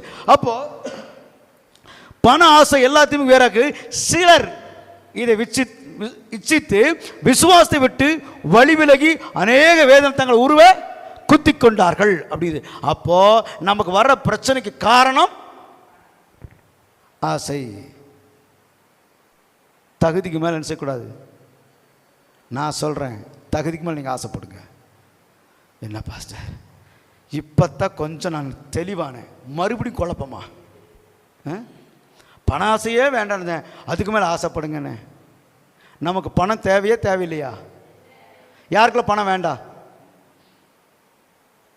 பணம் வேண்டான்னு கேட்டேன். யாருக்குள்ள பணம் வேண்டான்னு? உனக்கு வேண்டாவா? உன்கிட்ட இல்லை அதனால வேண்டான்ட்ட. இருந்துச்சுன்னா கொடுப்பீங்க. வேண்டாம் தானே? அதான் உங்களுக்கு வேண்டாம். உங்களுக்கு வேண்டாம் சிஸ்டர். பாருங்கள், ஒரே குடும்பத்தில் 2 பேர்த்துக்கு பிள்ளைகளுக்கு வேண்டாம், அம்மாவுக்கு வேணும். ஏன்னா பிள்ளைகளை காப்பாற்றுறக்கு அது தேவைப்படுது. பணம் தேவைதான். ஆசை, என் பிள்ளை டாக்டர் ஆகணும், இன்ஜினியர் ஆகணும், கலெக்டர் ஆகணும், ஐஎஸ் ஐபிஎஸ் ஆகணும், அப்போ ஐஎஃப்எஸ் ஆகணும், நல்ல ஒரு ஸ்டாண்டர்ட் இன்ஜினியர்ஸ் டாக்டர்ஸ் ஆகணும்னு விரும்புறது நல்லது. ஆனால் அதுக்கு தந்திரமான லஞ்ச லாபம்னு வேலைக்கு கவர்மெண்ட் வேலைக்கு வாங்கணும்னு சொல்லி லஞ்சம் கொடுக்காத, கர்த்தனை கடிந்து கொள்வார். தெரியுமா உங்களுக்கு? ஒரு வேலைக்கு நீ லஞ்சம் கொடுத்தா கர்த்தனோட விலகி போயிடுவார். இதில் தேவன் விரும்புறதில்ல. வேதாகமம் சொல்லுது, இந்த பண ஆசை நமக்குள் வரும்போது நமக்குள் சில காரியங்கள் வருகிறது. முடிச்சிருப்போமா? கொலைசேர் எழுதின நிருபத்தில் 3ஆம் அதிகாரம் 5 முதல் 10 வரை வாசிங்க, ஒவ்வொன்றா வாசிங்க. ஆகையால் விபச்சாரம் அப்படின்னு வருது. பண ஆசை வரும்போது பணம் கிடைக்கலன்னா தன் வாழ்க்கை சிலர் விபச்சாரத்துக்கு ஒப்பு கொடுக்குறாங்க, வேசித்தனத்துக்கு ஒப்பு கொடுக்குறாங்க, அசுத்தம், விக்கிர ஆராதனை, பொருளாசை ஆகிய இவைகள் பூமியில் உண்டு பண்ணுகிற உங்கள் அவயங்களை அழித்து போடுங்கள். அப்ப நமக்கு தேவனுக்கு பிரியமில்லாத, தேவன் விரும்பாத காரியத்தை என்ன செஞ்சணுமாமா? சொல்லுங்களேன். என்ன பண்ணும்? விட்டு விட்டு மறுபடியும் எடுத்துருவா, அழிச்சுடணும். அந்த இடத்துல அது இருக்கக்கூடாது. உன் ஆவிக்குரிய வாழ்க்கையில கனி கொடுப்பதற்கு அது தடையா இருந்துச்சுன்னா அதை அழிச்சிரு, ஆசை அழிச்சிரு. பரிசுத்த வாழ்க்கை தேவன் நெருங்கி உன்னோடு வாழ்வதற்கு உன்னை பயன்படுத்த தடையா இருந்த அந்த காரியத்தை அழித்து விடு என்று கர்த்தர் சொல்கிறார். அதுக்கு நீ காரணம் சொல்லாத சொல்லுது. இவைகளின் பொருட்டு கீழ்ப்படியாமின் பிள்ளைகள் மேல் தேவ கோபாக்கினியை அநேக முறை ஆண்டவர் எச்சரிப்பார். நீ என்ன சொன்னா கேட்க மாட்டேன், நான் அப்படியே இருப்பேன். நீதிமொழி 21 தான். என்ன அர்த்தம்? அடிக்கடிக்கு கடிது கொள்ளப்பட்டு தன் பிடினை கடினப்படுத்துகிறவன் சகாயம் என்று சடிதில வாழ்வடைவான். ஓ, நாசமா போயிடுவானா? நானா சொன்னேன்? வேதாகமம் சொல்லுது. அப்போ வாழ்வை அழிப்பதற்கு நம்ம வாழ்க்கையை ஒப்பு கொடுக்கக்கூடாது. அப்போ அநேகருடைய ஆசீர்வாதத்துக்கு என்ன காரணம்?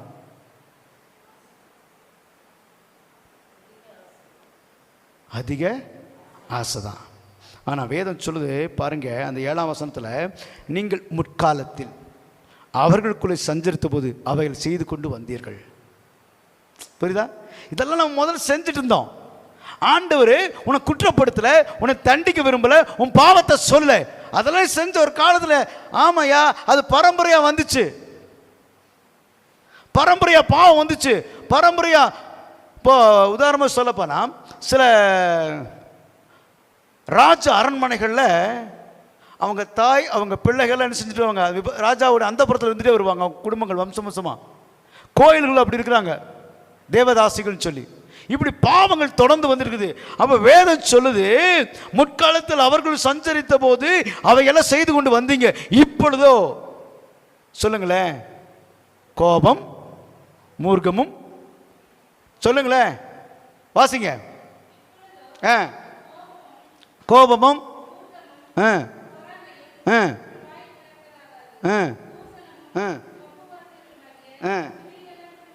பார்த்தீங்களா? எவையெல்லாம் விட்டு விடணும்? வம்பு பேச்சு, சும்மா நக்கல் பண்ணுறது, பரியாசம் பண்ணுறது, அடுத்தவங்களை இழிவு பண்ணி பேசுறது. நமக்கு கொடுக்கப்பட்ட காரியத்தில் நாம் கவனமாக இருக்க வேண்டும். தேவன் அதை விரும்புகிறார். அப்புறம் ஒருவருக்கொருவர், ஒருத்தன் 2 பேத்துக்கு ஒரு காரணம் சொல்ல பாருங்க. ஒரு மனுஷன் வந்தான். எங்கிறதுரா வந்தேன்னு கேட்டான். இன்னொருத்தன், நான் வரும்போது ஒரு வெள்ளை யானையை பார்த்தேன் அப்படின்னு போய் சொன்னான்.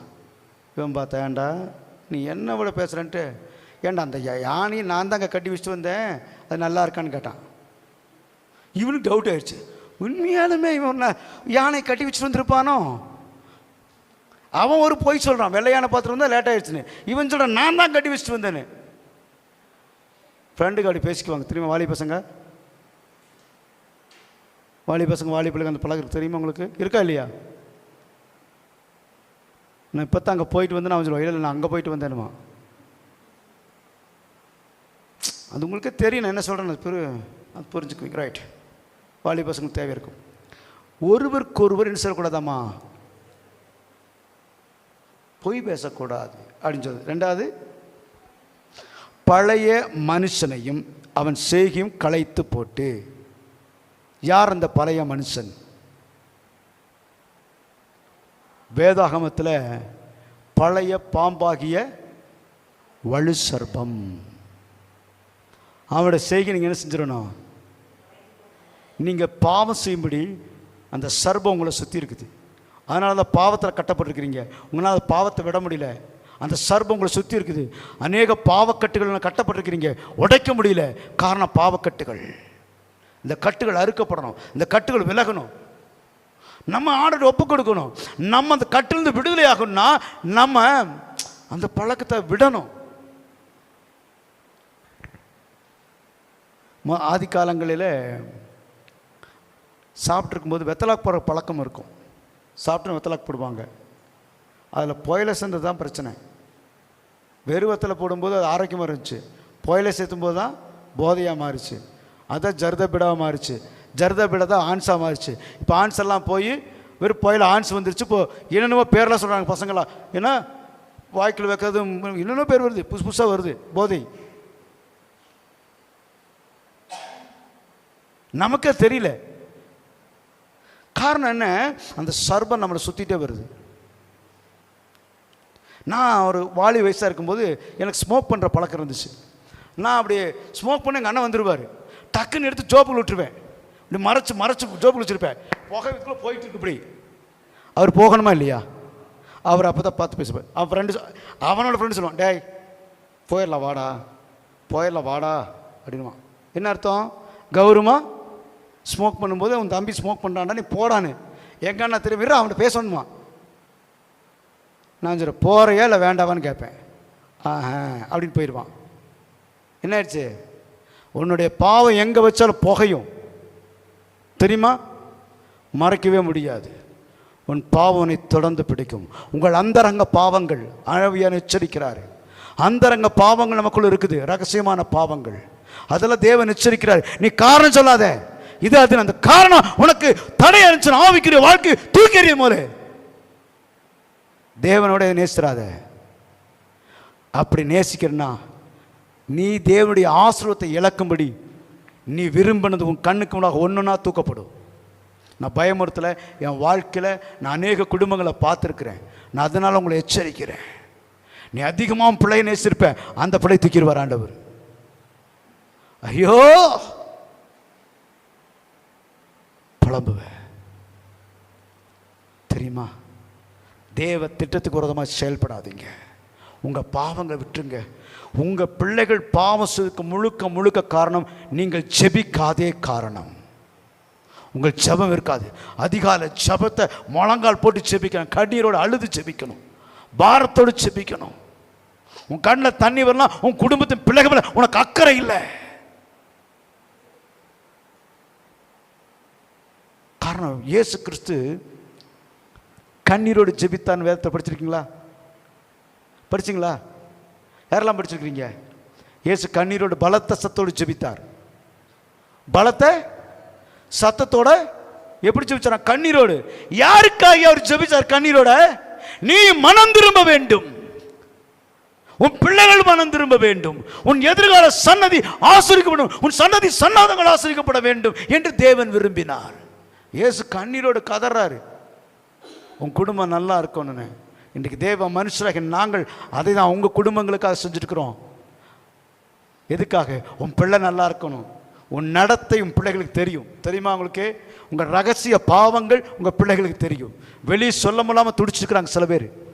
என்னடா செய்யறது, என் தாய் இப்படி, என் தகப்பன் இப்படி, என் தகப்பன் இப்படி செய்கிறான். தாய் கொஞ்ச நாள் பார்க்குறான், அவனுக்கு ஒரு வெறுப்பு வந்துடுது. அவன் அந்த பாவத்தை செய்துட்டு வீட்டுக்குள்ள வரான். உன்னால் அதை ஏற்றுக்கொள்ள முடியல, ஜீர்ணிக்க முடியல. உன் பிள்ளையை கண்டிக்கும் போது சொல்றான், நீ சரியா இருந்தா நான் சரியா இருப்பேங்கிறான். காரணம் என்ன?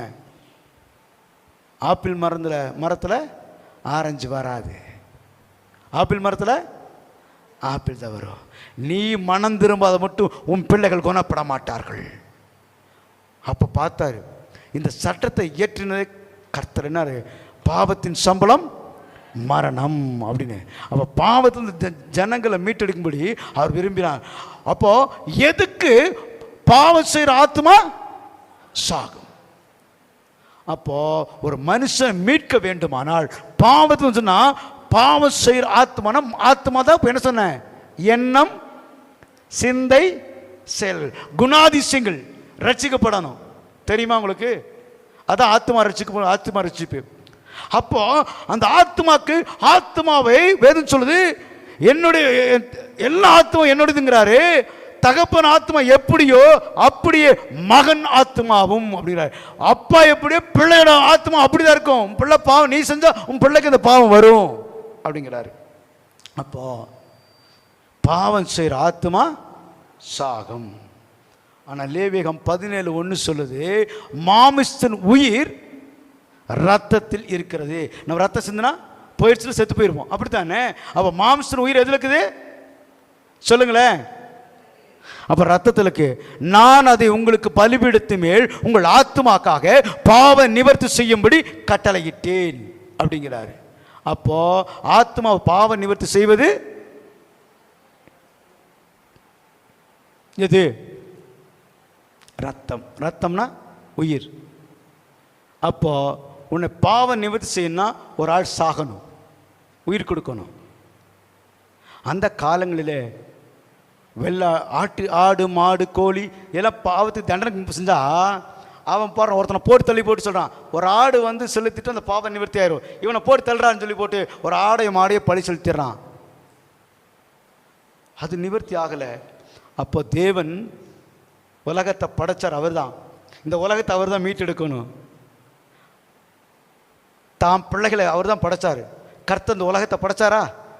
அப்போ இந்த உலகத்தை மீட்டெடுக்க யார் வரணும் சொல்லுங்களேன்? யார் தப்பு செஞ்சாங்களோ அவங்க தான் தண்டனை அனுபவிக்கணும், தண்டனை ஏற்றுக்கொள்ளணும். இப்போ மனுஷனை படைச்ச நிமித்தம் இவங்க பாவம் செஞ்ச நிமித்தம் அவர் என்ன செய்யறது தெரியல. 1 தீமோத்தேயு 3:3 சொல்லுது, தேவன் மாம்சத்தில் வெளிப்பட்டார். கர்த்தர் என்ன செய்றாரு? குமாரனா வெளிப்படுறாரு. குமாரனா வெளிப்பட்டு எப்படின்னா தன் மகனை, ஒரே பேரான குமாரனை தம் உலகத்தில் அனுப்பினார். இயேசு கிறிஸ்து நம்முடைய பாவங்களுக்காக, அவரை தவிர்த்து யாராலும் ரட்சிப்பு கிடையாது. இயேசு கிறிஸ்து மட்டும்தான் பாவத்தை ரட்சிக்க முடியும். ஏன்னா அவர் தான் பரிசுத்தர், மரித்தார், உயிர் தெழுந்தார், இன்னும் இருக்கிறார். என்னிடத்தில் ஒரு சகோதரர் சொன்னார், ஆயிரக்கணக்கான கடவுளுக்கு உங்க கடவுள் மட்டும் எதில் உயர்ந்தவர்? உங்க கடவுள் மட்டும் தான் உயர்ந்த கடவுள். எதை வச்சு சொல்றீங்க? யாராவது சொல்ல முடியுமா பதில்? எல்லா கடவுள், நிறைய கடவுள் இருக்கிறாங்களா? ஆயிரக்கணக்கில் கடவுள் கும்பிட்றாங்களா ஜனங்க? கும்பிட்றீங்களா? கும்பிட்றோமா? இயேசு மட்டும் எதில் உயர்ந்தவர்? அவர் மட்டும் எப்படி உயர்ந்தவர்? அந்த கேள்வி வருதா இல்லையா?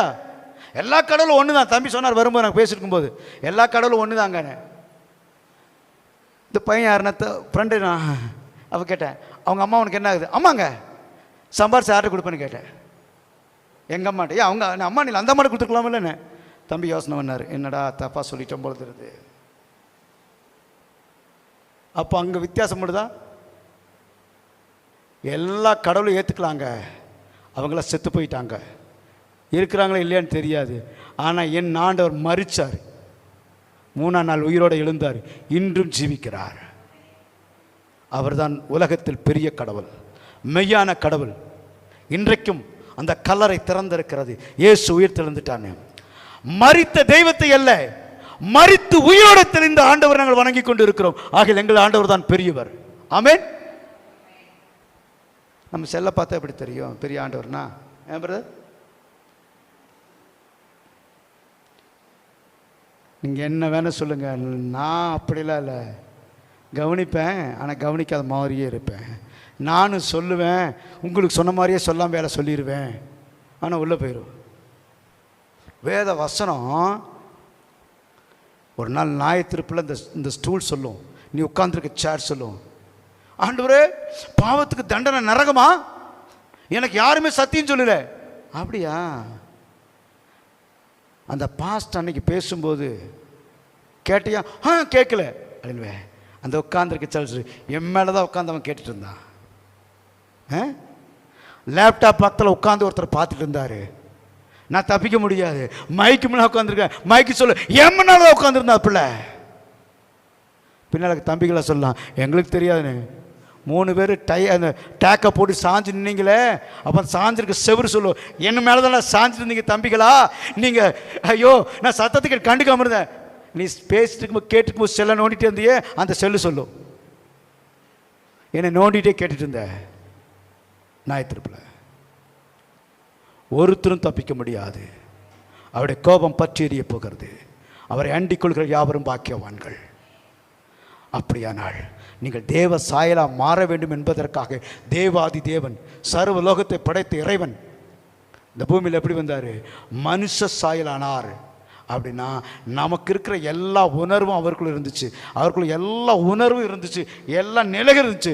அவர் இரவெல்லாம் கண்ணீரோடு ஜெபித்து பரிசுத்தப்படி தன்னை காத்து கொண்டார். எதுக்காக தெரியுமா? உன்னையும் என்னையும் மீட்டெடுக்கவே. அப்போ அவருடைய மகிமை இறக்கி வச்சுட்டு உன்னை அவர் ரத்தத்தினால கழுவி பரிசுத்தப்படுத்தி உன் சாயல் என்ன ஆக்குறாரு? தேவ சாயலாய் மாற்றுகிறார். அவர் ரத்தத்தினால மீட்டெடுத்தார், உனக்கு கரையும் செலுத்திருக்கிறாரு. உங்களுக்கு ஒரு தான் பாவம் தொடர்ந்து சொல்லுங்க, இயேசுவின் நாமத்தை சொல்கிறேன், பாவம் என்ன நெருங்காத. அவர் ரத்தம் உனக்கு கரையமாக செலுத்தப்பட்டிருக்கு. நான் மீட்கப்பட்டு இருக்கிறேன், நான் பரிசுத்தமாக இருக்கிறேன். ஆமீன். நம்ம சாயல் தேவ சாயலாக மாறணும்னா அவர் ரத்தத்தில் கழுவப்படணும். அவர் ரத்தத்தில் கழுவப்படணும்னா ஞானஸ்தானம் எடுக்கணும். ஞானஸ்தானம் எடுக்கலைன்னா என்ன சாம் சொல்லு, ஞானஸ்தானம் எடுக்கல என்ன ஆகும் சொல்லு, பைபிள் காலேஜ் ஸ்டூடெண்ட் சொல்லு. என்னவாமா? மர்மம் ஆக முடியாதா? ஏப்பா பரலோகம் போகணும்னா என்ன செய்யணும்? நானும் சொல்லிட்டு போயிடலாமா? பார்த்தீங்களா? இன்னைக்கு அநேக கல்ல உபதேசம் பெண்டிகா செஞ்சு எல்லா சபையிலும் சொல்கிறாங்க, நீ ஞானஸ்தானம் எடுத்த பரலோகம் போயிட. போக மாட்டேன். நான் சொல்கிறேன், பாவம் மன்னிப்பு நிச்சயம் உனக்குள்ள இருக்கணும். நீ பாவம் செய்யாதவனாக்கணும். பாசஸாக இருந்தாலும் சரி போக முடியாது. யாராக இருந்தாலும் சரி, ஒழுக்கம் இல்லை பரலோகம் போக முடியாது. நான் பிரசங்கம் பண்ணலாம், அழகாக பண்ணலாம், அருமையாக பண்ணலாம், பயங்கரமாக சவுண்டாக பேசலாம், நான் பரிசுத்தம் இல்லை பரலோகம் போக முடியாது. தேவ சன்னிதியில் தேவனுக்கு முன்பாக என்று சொல்லுகிறேன். அது லா, கட்டளை. என்னை பரிசுத்தப்படுத்தும்படி மகா பரிசுத்தர் ஆனவர் என்ன செஞ்சார் தெரியுமா? நமக்காக நம்முடைய பாவங்களை அவர் ஏற்றுக்கொண்டார். அப்ப பாவத்தை நம்ம சுமக்க வேண்டாம் அப்படின்னு சொல்லி பாவத்தை ஏற்றுக்கொண்டார். அதனால தான் யோவான் ஸ்நானகன் சொல்றார், இதோ உலகத்தின் பாவத்தை சுமக்கிற தேவ ஆட்டுக்குட்டின்னு சொல்லி. அப்ப மீட்பு ரத்தத்தினால உண்டு பண்ணது. இப்போ உன்னை பாவத்தில் மீட்டெடுக்க ஒரு ரத்தம் சிந்தப்பட்டது. யார் அந்த ரத்தம் அப்படின்னா, ஸ்திரீகளிடத்தில் பிறந்தவராகிய இயேசு கிறிஸ்துவின் ரத்தம். இப்போ நமக்கு ஒரு கேள்வி கேட்கலாம், மரியாளுடைய ரத்தம் இருக்கே, அவங்க பரிசுத்தமானவங்க தானே, அவங்க ரத்தம் இயேசு கிறிஸ்துவில் இருந்துக்கும் இல்லை, அதனால் அவங்களே சிந்திருக்கலாம்னு அப்படின்னு அந்த அம்மா சிலுவையில் அறையப்பட்டிருக்கலாமேன்னு கேட்பாங்க. இப்படி நிறைய பேர் ஒரு கஷ்டமான கேள்வி வைப்பாங்க. அந்த அம்மா பரிசுத்தவங்க, அந்த மானஸ்திரி தான், பரிசுத்தமான தாய் தான், கனத்துக்குரியவங்க, வணக்கத்துக்குரிய போப்பு அறிவிச்சிருக்காரு. தெரியுமா உங்களுக்கு? அவங்க என்ன செய்யக்கூடாதாம்மா? இப்போ வந்துக்கிற போப் சொல்லிட்டாரு வணங்கக்கூடாது. நம்ம சொல்லும்போது எல்லாம் தப்பான உபதேசம் பண்ண சொன்னவங்க இப்போ போப் சொன்னதுக்கப்புறம் அவங்க முழிக்கிறாங்க. எப்பவுமே நல்ல விஷயம் லேட்டாக தான் வரும், அதை பற்றி கொள்ளுங்கள். இன்றிரவு ராத்திரி நம்முடைய ஆத்மா எடுத்துக்கொள்ளப்படுமானால் நீ கேம்பு கட்டின அத்தனை பணம் வீணாக போய்விடும். ஆனால் இன்னைக்கு மனம் திரும்பிடு, இன்னைக்கு மனம் திரும்பிடு. அடுத்த நிமிஷம் நமக்கு என்ன நடக்குன்னு யாருக்கு தெரியாது. மனம் திரும்பி கர்த்தர் எச்சரிக்கிறார். உங்கள் பாவத்தை விட்டுருங்க, பரிசுத்தமாங்க. தேவன் உங்களை மறுமமாக்க விரும்புகிறார், உங்கள் மனதை புதிதாக்க விரும்புகிறார், அவர் சாயலுக்கு மாற்ற விரும்புகிறார். அவர் ரத்தத்தினால் கழுவி இவன் என்னுடையவன் என்னுடையவன் என்று சொல்லுகிறார். இயேசு அந்த ஜலத்தில் ஞானஸ்தானத்தை தண்ணியில் முக்கும்போது வானத்தில் சத்தம் உண்டாச்சு. என்ன சத்தம்? இவரை நேசகுமாரன், இவர்கள் பிரியமா இருக்கிறேன். ஞானஸ்தானம் எடுக்கலான்னு பரலோகம் போக முடியல, கிறிஸ்தவனாக கூட இருக்க முடியாது. ஏன்னா இயேசு கிறிஸ்து 30 வயசுல ஞானஸ்தானம் எடுத்தார். நீ எடுக்கலைன்னா வேதம் சொல்லுது, அவராலே ஞானஸ்தானம் பெறாமல் தங்களுக்கு கேடு உண்டாகும்படி தேவனுடைய ஆலோசனையை தள்ளினார்கள். நீ ஞானஸ்தானம் எடுக்கலாம், தேவனுடைய ஆலோசனை தள்ளுற, தேவனுடைய நீதி நிறைவேற்றல, தேவனுடைய நீதி நிறைவேற்றா பரலோகத்துக்கு போக முடியும். அப்போ வாழ்க்கையில் ஒரு முடிவு எடுத்தும் வாழ்க்கையை மாற்றாம நீ கிறிஸ்தவனா இருக்கவே முடியாது. நீ சொல்லிக்கலாம் பெயர் கிறிஸ்தவனா இருந்துக்கலாம், பரலோகம் போக முடியாது. அப்போ தேவ சித்தம் நிறைவேறினா நீங்கள் உங்கள் மனம் என்ன செய்யணும்? அதனால தான் வேறு மனம் திரும்புங்கள். புரியுதா உங்களுக்கு? என்ன சொல்கிறாங்களா? மனம் திரும்புங்கள் பரலோக ராஜ்யம், ஆத்மா திரும்புங்கள் அப்படின்னு சொன்னாங்க. ஏன் மனம் சொன்னாங்க? மனம் தான் அந்த ஆத்மா. அப்போது உங்கள் மனம் திரும்புதல் மிகவும் அவசியமாக இருக்கிறது. நீங்கள் மனம் திரும்புவது முதல் ஸ்டேஜ் தான். மனம் திரும்புவது மர்மமாகிறது. அப்போது புதுசாக வந்தவங்களுக்கு எல்லாத்துக்கும் மனம் திரும்புதான் மர்மம். கேம்ப்னு என்ன தெரிஞ்சிருக்கும். புரிஞ்சவங்களுக்கு கேம்ப்னு என்னென்ன மர்ம முகாம்னு? மனம் மாறாமல் மறுரூபம் ஆக முடியாது. நீ வந்த மாதிரியே போக வேண்டியதான். ஆட்டம் போட்டோம், ஓடணும், ஒடியாந்தோம், வசனம் பேசணும், பிரசங்கம் பண்ணோம், செல்லாது அவ்வளோ போ. அப்போ நம்ம மனம் திரும்ப வேண்டும். இந்த கேம்ப்பு வந்த நோக்கம் நீங்கள் மனம் திரும்ப வேண்டும். ஒருவேளை நான் கரெக்டாக இருக்கேன்னு நினைக்கலாம், ஏதோ ஒரு விதத்தில் இத்தூண்டு ஒரு வெள்ளை சட்டில் அழுக்குப்பட்டாலும் கருப்பட்டால் தெரியுது போல உங்கள் பாவங்கள் தடையாக்கக்கூடாது. ஆகியல உங்கள் பாவங்கள் விலகி போகும்படி ஆண்டவர் சமத்தில் ஒப்புக் கொடுங்க. கர்த்தருடைய ஆசீர்வாதம் கண்களை முடிய ஒப்புக் கொடுப்போம் ஆண்டவருக்கு சமத்தில். பிரைஸ்ல எல்லாம் ஆண்டவர் சமத்துக்கு நேராக தேவ சமத்தில் ஒப்புக் கொடுங்க. ஆண்டவரே, நம்முடைய பாவத்தை அறிக்கிடுங்க. தன் பாவத்தை அறிக்கிடுகிறவன் என்ன செய்வான்? ஆண்டவர் மன்னிக்கிறார் சொல்லி பார்த்துருக்குறோம். தன் பாவத்தை மறைக்கிறவன் வாழ்வுடைய மாட்டான், அவைகள் அறிக்கை செய்து விட்டு விடுவனும் இரக்கம் பெறுவன் போட்டிருக்கு. நீ இப்போ இரக்கம் பெறணும். அதனால் ஆண்டவர் சமத்தில் ஒப்புக் கொடுக்கணுமா செபிக்கிறேன். பிரைஸ் லார்ட், ஹல்லேலூயா. ஆண்டவரே, என் பாவங்கள் என் கண்களுக்கு முன்பாக கொண்டு வருகிறேன்னு சொல்லி, ஆண்டவரே இந்த பாவத்தை என்னால் விடவே முடியல, என்னை தொடர்ந்து வருது ஆண்டவரே, என் பாவத்தை மன்னின்னு சொல்லாருங்க. நீங்கள் அறிக்கிடுங்க, வாயை திறந்து சொல்லலாம். ஆண்டவரே, நான் பாவினை ஒத்துக்குங்க, பாவினை அறிக்கிடுங்க. ஆண்டவரே, நான் போய் அதிகமாக பேசுகிறேன், ஆண்டவரே என்னை மன்னிங்க. அதிகமாக பொறாமையாக இருக்க ஆண்டவரே, எனக்கு ஒரு சண்டை வருது ஆண்டவரே, கோபம் வருது, எரிச்சல் வருது, மாம்ச இச்சை எனக்கு ஆண்டவர் அதிகமாக பாவத்துக்குள்ளே தள்ளுது ஆண்டவரே, என்னை விலக்கி காத்துக்கொள்ளுங்க ஆண்டவரே. அப்போ என்னால் அந்த பாவத்தை செய்யாமல் இருக்க முடியல. பண ஆசைனால ஆண்டவர் நான் ஏதோ ஒரு தப்பு செஞ்சுறேன், நான் பாவம் செஞ்சுறேன், போகிறோம், நிறையா காரியம் ஏதோ ஒன்று இருக்கும். உன்னோட தாயை நீ மன்னிக்காமல் இருக்கலாம், உன் தகப்பனை மன்னிக்காமல் இருக்கலாம், உன் பிள்ளையை நீ மன்னிக்காமல் இருக்கலாம். ஏதோ ஒரு காரியத்தில் எங்கேயோ நீ மிஸ் ஆகிருப்பேன். ஆண்டவர்கிட்ட ஒப்புக்கொடு, அவர் உன்னை மாற்ற விரும்புகிறார். ஒப்புக்கொடுப்போமா? ஹல்லேலூயா. ஓ சாந்தாலா ராபா ராபா. என்ன செய்ய விரும்புகின்றீர் தேவா, என்ன செய்ய விரும்புகின்றீர்? என்ன செய்ய விரும்புகின்றீர் தேவா, என்ன செய்ய விரும்புகின்றீர்? என்னை தாயின் கருவில் தேர்ந்தெடுத்தவரே, நான் என்ன செய்ய விரும்புகின்றீர்? என்னை தாயின் கருவில் தேர்ந்தெடுத்தவரே, நான் என்ன செய்ய விரும்புகிறீர்? என்ன செய்ய விரும்புகின்றீர் தேவா, என்ன செய்ய விரும்புகின்றீர்? அவரை பார்த்து கேளுங்க, என்ன செய்ய விரும்புகிற ஆண்டவரே? நான் என்ன செய்ய விரும்புகிறேன்? என்னை ஆண்டவர் என்ன ஆக்க விரும்புறீங்க? என்னை மனுஷனா படைச்சிங்க, என்னை குடும்பத்துக்குள் தெரிஞ்சு கொண்டீங்க, என்னை கொடுத்த கணவனை ஏன் இந்த கணவனை கொடுத்தீங்க? ஏன் இந்த மனைவியை கொடுத்தீங்க? ஏன் எனக்கு இந்த பிள்ளைகளை கொடுத்தீங்க? ஆண்டவர் ஏன் இந்த தொழிலை கொடுத்தீங்க? ஏன் இந்த சபையை கொடுத்தீங்க? ஏன் இந்த முகாமை கொடுத்தீங்க? எங்களை குறித்தும் திட்டம் என்ன? என்னை குறித்து தீர்மானம் என்னன்னு கேளுங்களேன். அழைத்தீரை என்னை உம் சேவைக்காய், அர்ப்பணித்தேன் நான் உம் தேவைக்காய். அழைத்தீரை என்னை உம் சேவைக்காய், அர்ப்பணித்தேன் நான் உம் தேவைக்காய். கலப்பையில் கை வைத்து திரும்புவதில்லை, கர்த்தர் நீர் இருப்பதனால் கலங்குவதில்லை. என்னை தாயின் கருவில் தேர்ந்தெடுத்தவரே, நான் என்ன செய்ய விரும்புகிறீர்? என்னை தாயின் கருவில் தேர்ந்தெடுத்தவரே, நான் என்ன செய்ய விரும்புகின்றீர்? ஆண்டவரே, என் இஷ்டப்படி நான் வாழ்ந்துட்டேன், என் சித்தப்படி நடந்துட்டேன்.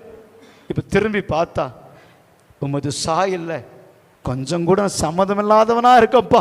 என் ரூபம் மாறிடுச்சு, என் சாயல் மாறிடுச்சு. உமது சாயலாய் மாற விரும்புகிறேன் ஆண்டவரே, உம்முடைய பிள்ளையாய் மாற விரும்புகிறேன். என் பாவங்களை மன்னியும், என் அக்கிரமங்களை மன்னியும் சொல்லி ஒப்பு கொடுப்போமா? எல்லாம் எழுந்து நின்று தேவ சமூகத்தில் ஒப்பு கொடுங்க. தேவனுடைய மகிமை இறங்கி வரட்டும், ஒரு தேவ விடுதலை வரட்டும். உன் குடும்பத்தை ஆசிரியட்டும், உன் சாப கட்டுகள் முறிந்து போடு. உன் பிள்ளைக்கு உன் சாபம் வேண்டாம், உன் பிள்ளைக்கு வேதனை வேண்டாம், உன் குடும்பத்துக்கு தீமைகள் விலகட்டும், உன் வாழ்க்கையில் இருக்கிற போராட்டம் மாறட்டும். உன் எதிர்கால தடைகள், தொழில தடையா, எதிர்கால வாழ்வை தடையா, ஆசீர்வாதம் இல்லாத நிலையா, உன் வாழ்க்கையில பல போராட்டமா, அத்தனையும் மாற்று தேவன் வல்லமையுடையவராக இருக்கிறார். படிச்ச படிப்புக்கு வேலை இல்லை ஆண்டவரே, என் வாழ்க்கையில அப்ப நான் இப்படி வாழ நினைச்சேன், அப்படி என்னால் வாழ முடியல ஆண்டவர், என்னால் எதையும் செய்ய முடியல, நான் தோத்து போய் நிக்கிறேன்ப்பா, எல்லாரும் வெறுக்கப்பட்டு நிற்கிறான்பா, எல்லாரும் கைவிடப்பட்டு இருக்கிறான்பா, எனக்கு உதவி செய்ய யாரும் இல்லப்பா. ஐயோ, என் வியாதி மாறவே மாட்டுது, என் வியாதி என்னை விட்டு விலகவே மாட்டுது, என் மனைவி விட்டு, என் பிள்ளைகளை விட்டு வியாதி போக மாட்டுது, என் பண கஷ்டம் என்ன இருக்கும், என் கடன் பிரச்சனை என்னை விட்டு மாறவே மாட்டுது. வேதம் சொல்லுகிறது, தேவனுடைய சாயல் சகலத்தையும் கீழ்ப்படுத்தி ஆண்டு கொள்ளு என்று சொல்லுச்சு. நீ தேவ சாயலாய் மாறிப்பார், எல்லாத்தையும் நீ ஆண்டு கொள்வேன், ஜெயிச்சிருவேன். நீ ஜெயிக்க பிறந்தவ, நீ ஜெயிக்கும்படி தேவன் வந்து உன் சாயலை மாற்ற விரும்புகிறார். ஓ ரசன கபால ரபா, உன் சாயலை மாற்ற விரும்புகிறார், உன்னை ஜெயிக்க விரும்புகிறார், உன்னை விடுதலையாக்க விரும்புகிறார். கர்த்தருடைய ஆவியான உன்னை விடுதலையாக்க விரும்புகிறார், கர்த்தருடைய வல்லமை விடுதலையாக்க விரும்புது. உன் பரம் பாராபா, உன் கண்ணீர் மாறுது, உன் துன்பம் மாறுது, உன் போராட்டம் மாறுது, உன் கடன் பிரச்சனை மாறுது, உன் பிள்ளைகளுக்கு இருக்கிற பலவீனம் மாறப்போது, உன் மனைவிக்கு வியாதி மாறப்போது, உன் கஷ்டம் மாறப்போது, உன் துன்பம் மாறப்போது, உன் எதிர்காலம் மாறப்போது. படிச்சது புரியலப்பா, கர்த்தர் புதிய காரியம் செய்ய போறாரு. படிப்பு நான் நிரப்ப போறாரு, ஞானத்தை நான் நிரப்ப போறேன். படிச்சதுக்கு வேலை இல்லப்பா, புதிய வேலையை தர போறாரு, புதிய காரியத்தை செய்ய போறேன். ஐயோ ஆண்டவரே, நான் இதை விரும்பி இருக்கிறேன், என்னால் செய்யவே முடியல, என்னால முடியலையா? முடியும், ஆண்டு கொள்ளுவேன். உனக்கு கீழே தான் எல்லாம் இருக்கும். நீ விரும்புகிற காரியம் உனக்கு கொடுக்கப்படும், நீ விரும்புகிற காரியம் உனக்கு கொடுக்கப்படும். தேவன் விரும்புகிறார், நீ மன விருப்பத்தோடி அவர் உனக்கு தந்தரளி வேதத்தில் எழுதப்பட்டிருக்கு. நிறவில் நீ பெற்றுக்கொள்ள போற, நீ பெற்றுக்கொள், நீ பெற்றுக்கொள். தேவ மகிமை இறங்கி வருகிறது, கர்த்தருடைய ஆவியை தொடுகிறார். இப்பொழுது கட்டுகள் முறிந்து போறது, உன் தடைகள் விலகி போறது, உன் போராட்டம் மாறுது, நீ எதிர்பார்த்த காரியம் உன் கைகூடி வருகிறது. அவர் உனக்கு யாவும் செய்கிறார். எலும்பு காரியத்தை நடப்பி கர்த்தரோடு இருக்க போறாரு. நீ எலும்பி காரியத்தை செய்யும்படி விரும்புகிறார். எலும்பி பிரகாசி, உன் ஒளி வந்தது, உனக்கு கர்த்தருடைய மகிமை வந்தது, கர்த்தருடைய அபிஷேகம் வந்தது. நீ எல்லாத்தையும் ஜெயிக்க முடியாது, எல்லாத்தையும் மேற்கொள்ள முடியாது. ஒரு அபிஷேகம், ஒரு வல்லமை உன்னை இடகட்டி கொண்டிருக்கு. நீ செய்ய முடியுதான், கர்த்தர் உன்னை தெரிந்து கொண்டிருக்க. நீ அவருக்கு வேணும்.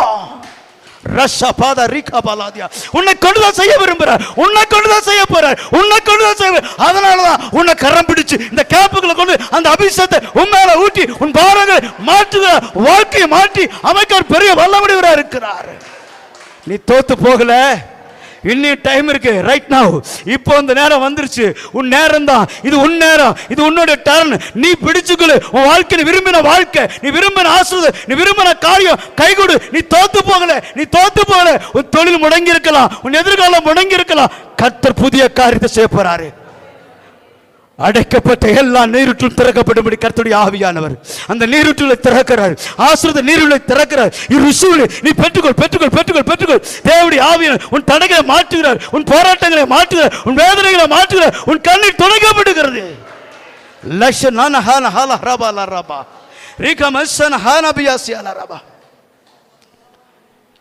உனக்கு ஒரு விஷயத்தை ஆவியானவர் சொல்றாரு. உன் கை கீழே இருந்த கையை உன் கை மேல இருக்க மாறப்போகுது. வாங்கிட்டு இருந்த நீ கொடுக்கிறவனாய் மாறப்போற, கொடுக்க போறவளாய் மாறப்போற. தேவன் கையின் பிரயாசங்களை ஆசீர்வதிக்கிறார், கையின் பிரயாசங்களை ஆசீர்வதிக்கிறார். உன் ஆசீர்வாதங்கள் பெரிதா இருக்கு. உன் எல்லைகள், உன் வேலையில தடை, கர்த்தருடைய ஆவின் அதை எடுத்து போற தடைகளை நீக்க ராஜா உனக்கு முன்பாக கடந்து சொல்லும்படி விரும்புகிறார். Thank you Lord, thank you holy spirit, thank you Lord. நிரப்பிக்கொண்டிருக்கிறேன் நம்முடைய பிரசனத்தின் மகிமை நான் உணர்கிறேன். ரெனி சபலசஸ் நுகக்கட்டுகள் முறிந்து கட்டுகள் உடைக்கப்படுகிறது. உன் போராட்டம் மாறுது. நீ ஜெபிச்ச ஜெபம் கேட்கப்பட்டு உன் மடியில போடப்படுது. போடப்படுது போடப்படுது. அநேகர் அந்த மடியில கரங்களை நீட்டி பெற்றுக்கொள்றீங்க. பெற்றுக்கொள்றீங்க. பெற்றுக்கொள் பெற்றுக்கொள் பெற்றுக்கொள் பெற்றுக்கொள். நிரப்பிக் கொண்டிருக்கிறார். நீ கேட்டதுக்கு அருளப்படுகிறது. உன் ஜெபம் கேட்கப்பட்டது. உன் கண்ணீர் கண்டே, உன் விண்ணப்பத்தை கேட்டு நான் உன் பட்சமாய் வந்திருக்கிறேன். நான் உன்னை மீட்டுக் கொள்ளும்படி என் ரத்தத்தை தந்த நான் மற்றதை அருளாதிருப்பது எப்படி? மற்றது அல்லாது எப்படி? பரிசுத்த அபிஷேகங்கள் ஊற்றப்படுகிறது. அநேகருக்குள் கர்த்தருடைய வல்லமை இறங்கிக் கொண்டு இருக்கிறது. பரிசுத்த ஆவி நிரப்பிக் கொண்டிருக்கிறார். இப்போ நுகத்தின் புதிய அபிஷேகங்கள், புதிய வல்லமைகள், ஒரு புதிய வல்லமைகள், புதிய கிருபைகள், புதிய வரங்கள், ஒரு புதிய பலன் பெற்றுக்கொள் பெற்றுக்கொள் பெற்றுக்கொள் சொல்லி ஆவியன் மேல் வைக்கிறார். ரிசீவ். நீ பெற்றுக்கொள்கிறாய். பெற்றுக்கொள். நிரப்பிக் கொள்கிறார். அவர் நிரப்புது உண்மை பரிபூரணமாக கடந்து வந்து கொண்டு இருக்கிறது. Thank you Lord. Thank you, thank you, thank you, thank you Lord. நிரப்பப்படு நிரப்பப்படு. உன் பாத்திரத்தை நிரப்புறார். காலியான பாத்திரம் அல்ல, காலியான பாத்திரம் அல்ல. நீ தள்ளப்பட்ட கல் அல்ல. தலைக்கு முளைக்கலாக்குவேன், தலைக்கு முளைக்கலாக்குவேன், தலைக்கு முளைக்கலாக்குவேன். ஈசமனஹாலதிசரபா. உன் போராட்டம் மாறுகிறது. உன் போராட்டம் மாறுகிறது. உன் வேதனைகள் மாறுகிறது. உன் துன்பங்கள் மாறுகிறது. இது மர்ம முகாமுக்கு வந்த நீ மர்மமாகி செல்ல போகிறாய். உன் பாடுகளை, உன் துக்கங்களை, வேதனைகளை, கண்ணீர்களை, போராட்டங்களை எல்லாம் இங்க வச்சுட்டு ஒரு புதிய மனுஷியாய், புதிய பலனோடு, புதிய இருதயத்தோடு, புதிய மனதோடு மர்மமாக்கப்பட்டு செல்ல போகிறாய்.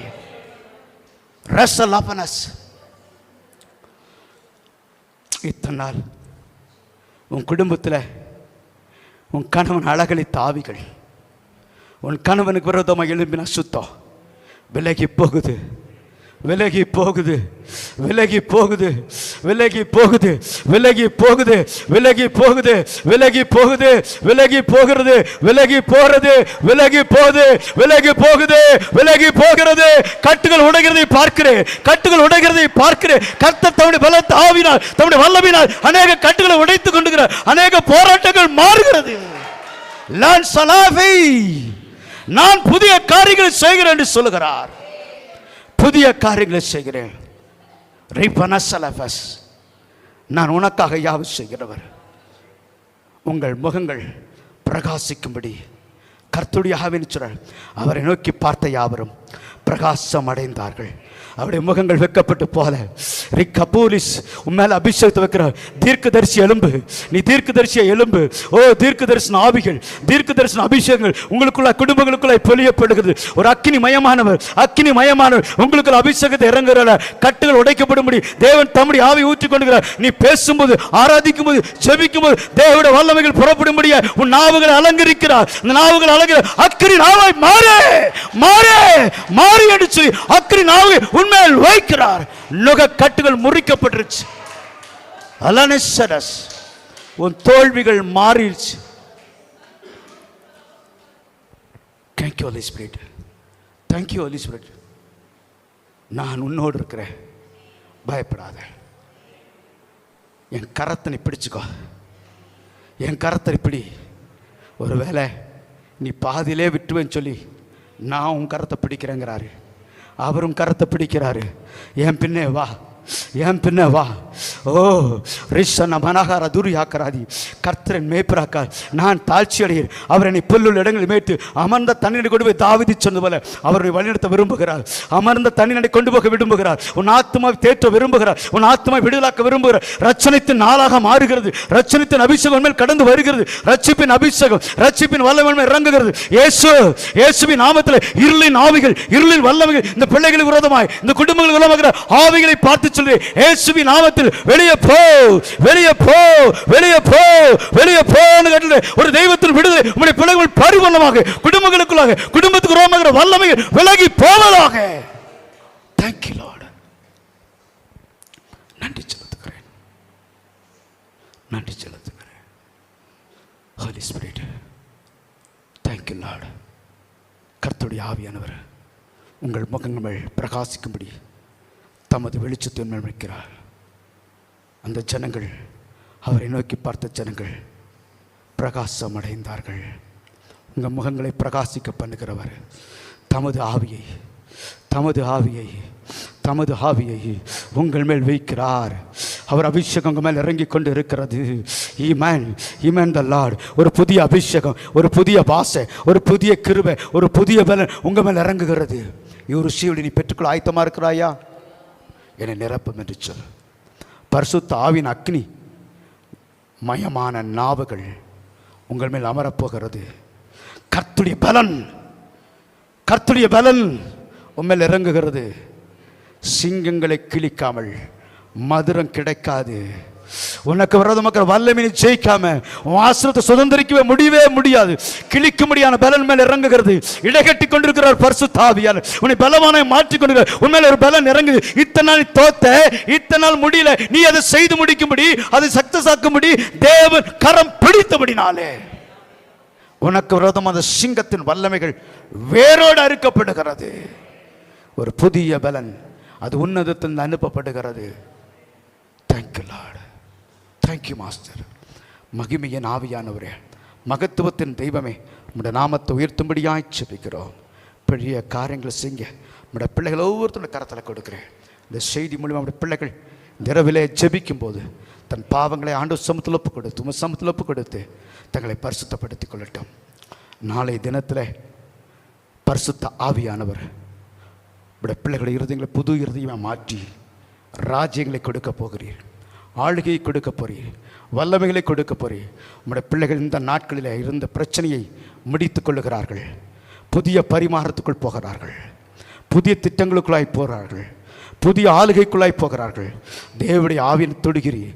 Touch my Lord, touch my holy spirit, touch my holy spirit right now. இப்படி தொடுங்க டாடி, தொடுங்க, ஒவ்வொருத்தரும் தொடுங்க. எஸ் லார்ட், தொட்டு கொண்டு இருக்கிறீங்க. ஆமென், ஆமென், ஆமென், ஆமென், ஆமென், ஆமென். அநேகருக்குள்ள இருளின் ஆவிகள் வெளியேறி அது வெளியே நிற்பதை நான் பார்க்கிறேன். உங்கள் சரீரத்திலிருந்து, உங்கள் குடும்பத்திலிருந்து ஆவிகள், உங்கள் அலகழித்த அசுத்தங்கள் வெளியே நின்று வருத்தத்தோட பார்க்குது. ஐயோ, நான் தோத்து போயிட்டேன். அவர் தகப்பன் அவருக்குள்ள வந்துட்டாங்களே, அவருடைய தகப்பன் வந்துட்டாரே சொல்லி பயந்து நடுங்கி கொண்டிருக்கிறது.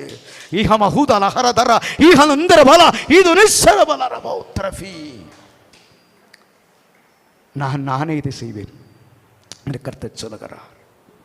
Thank you holy spirit.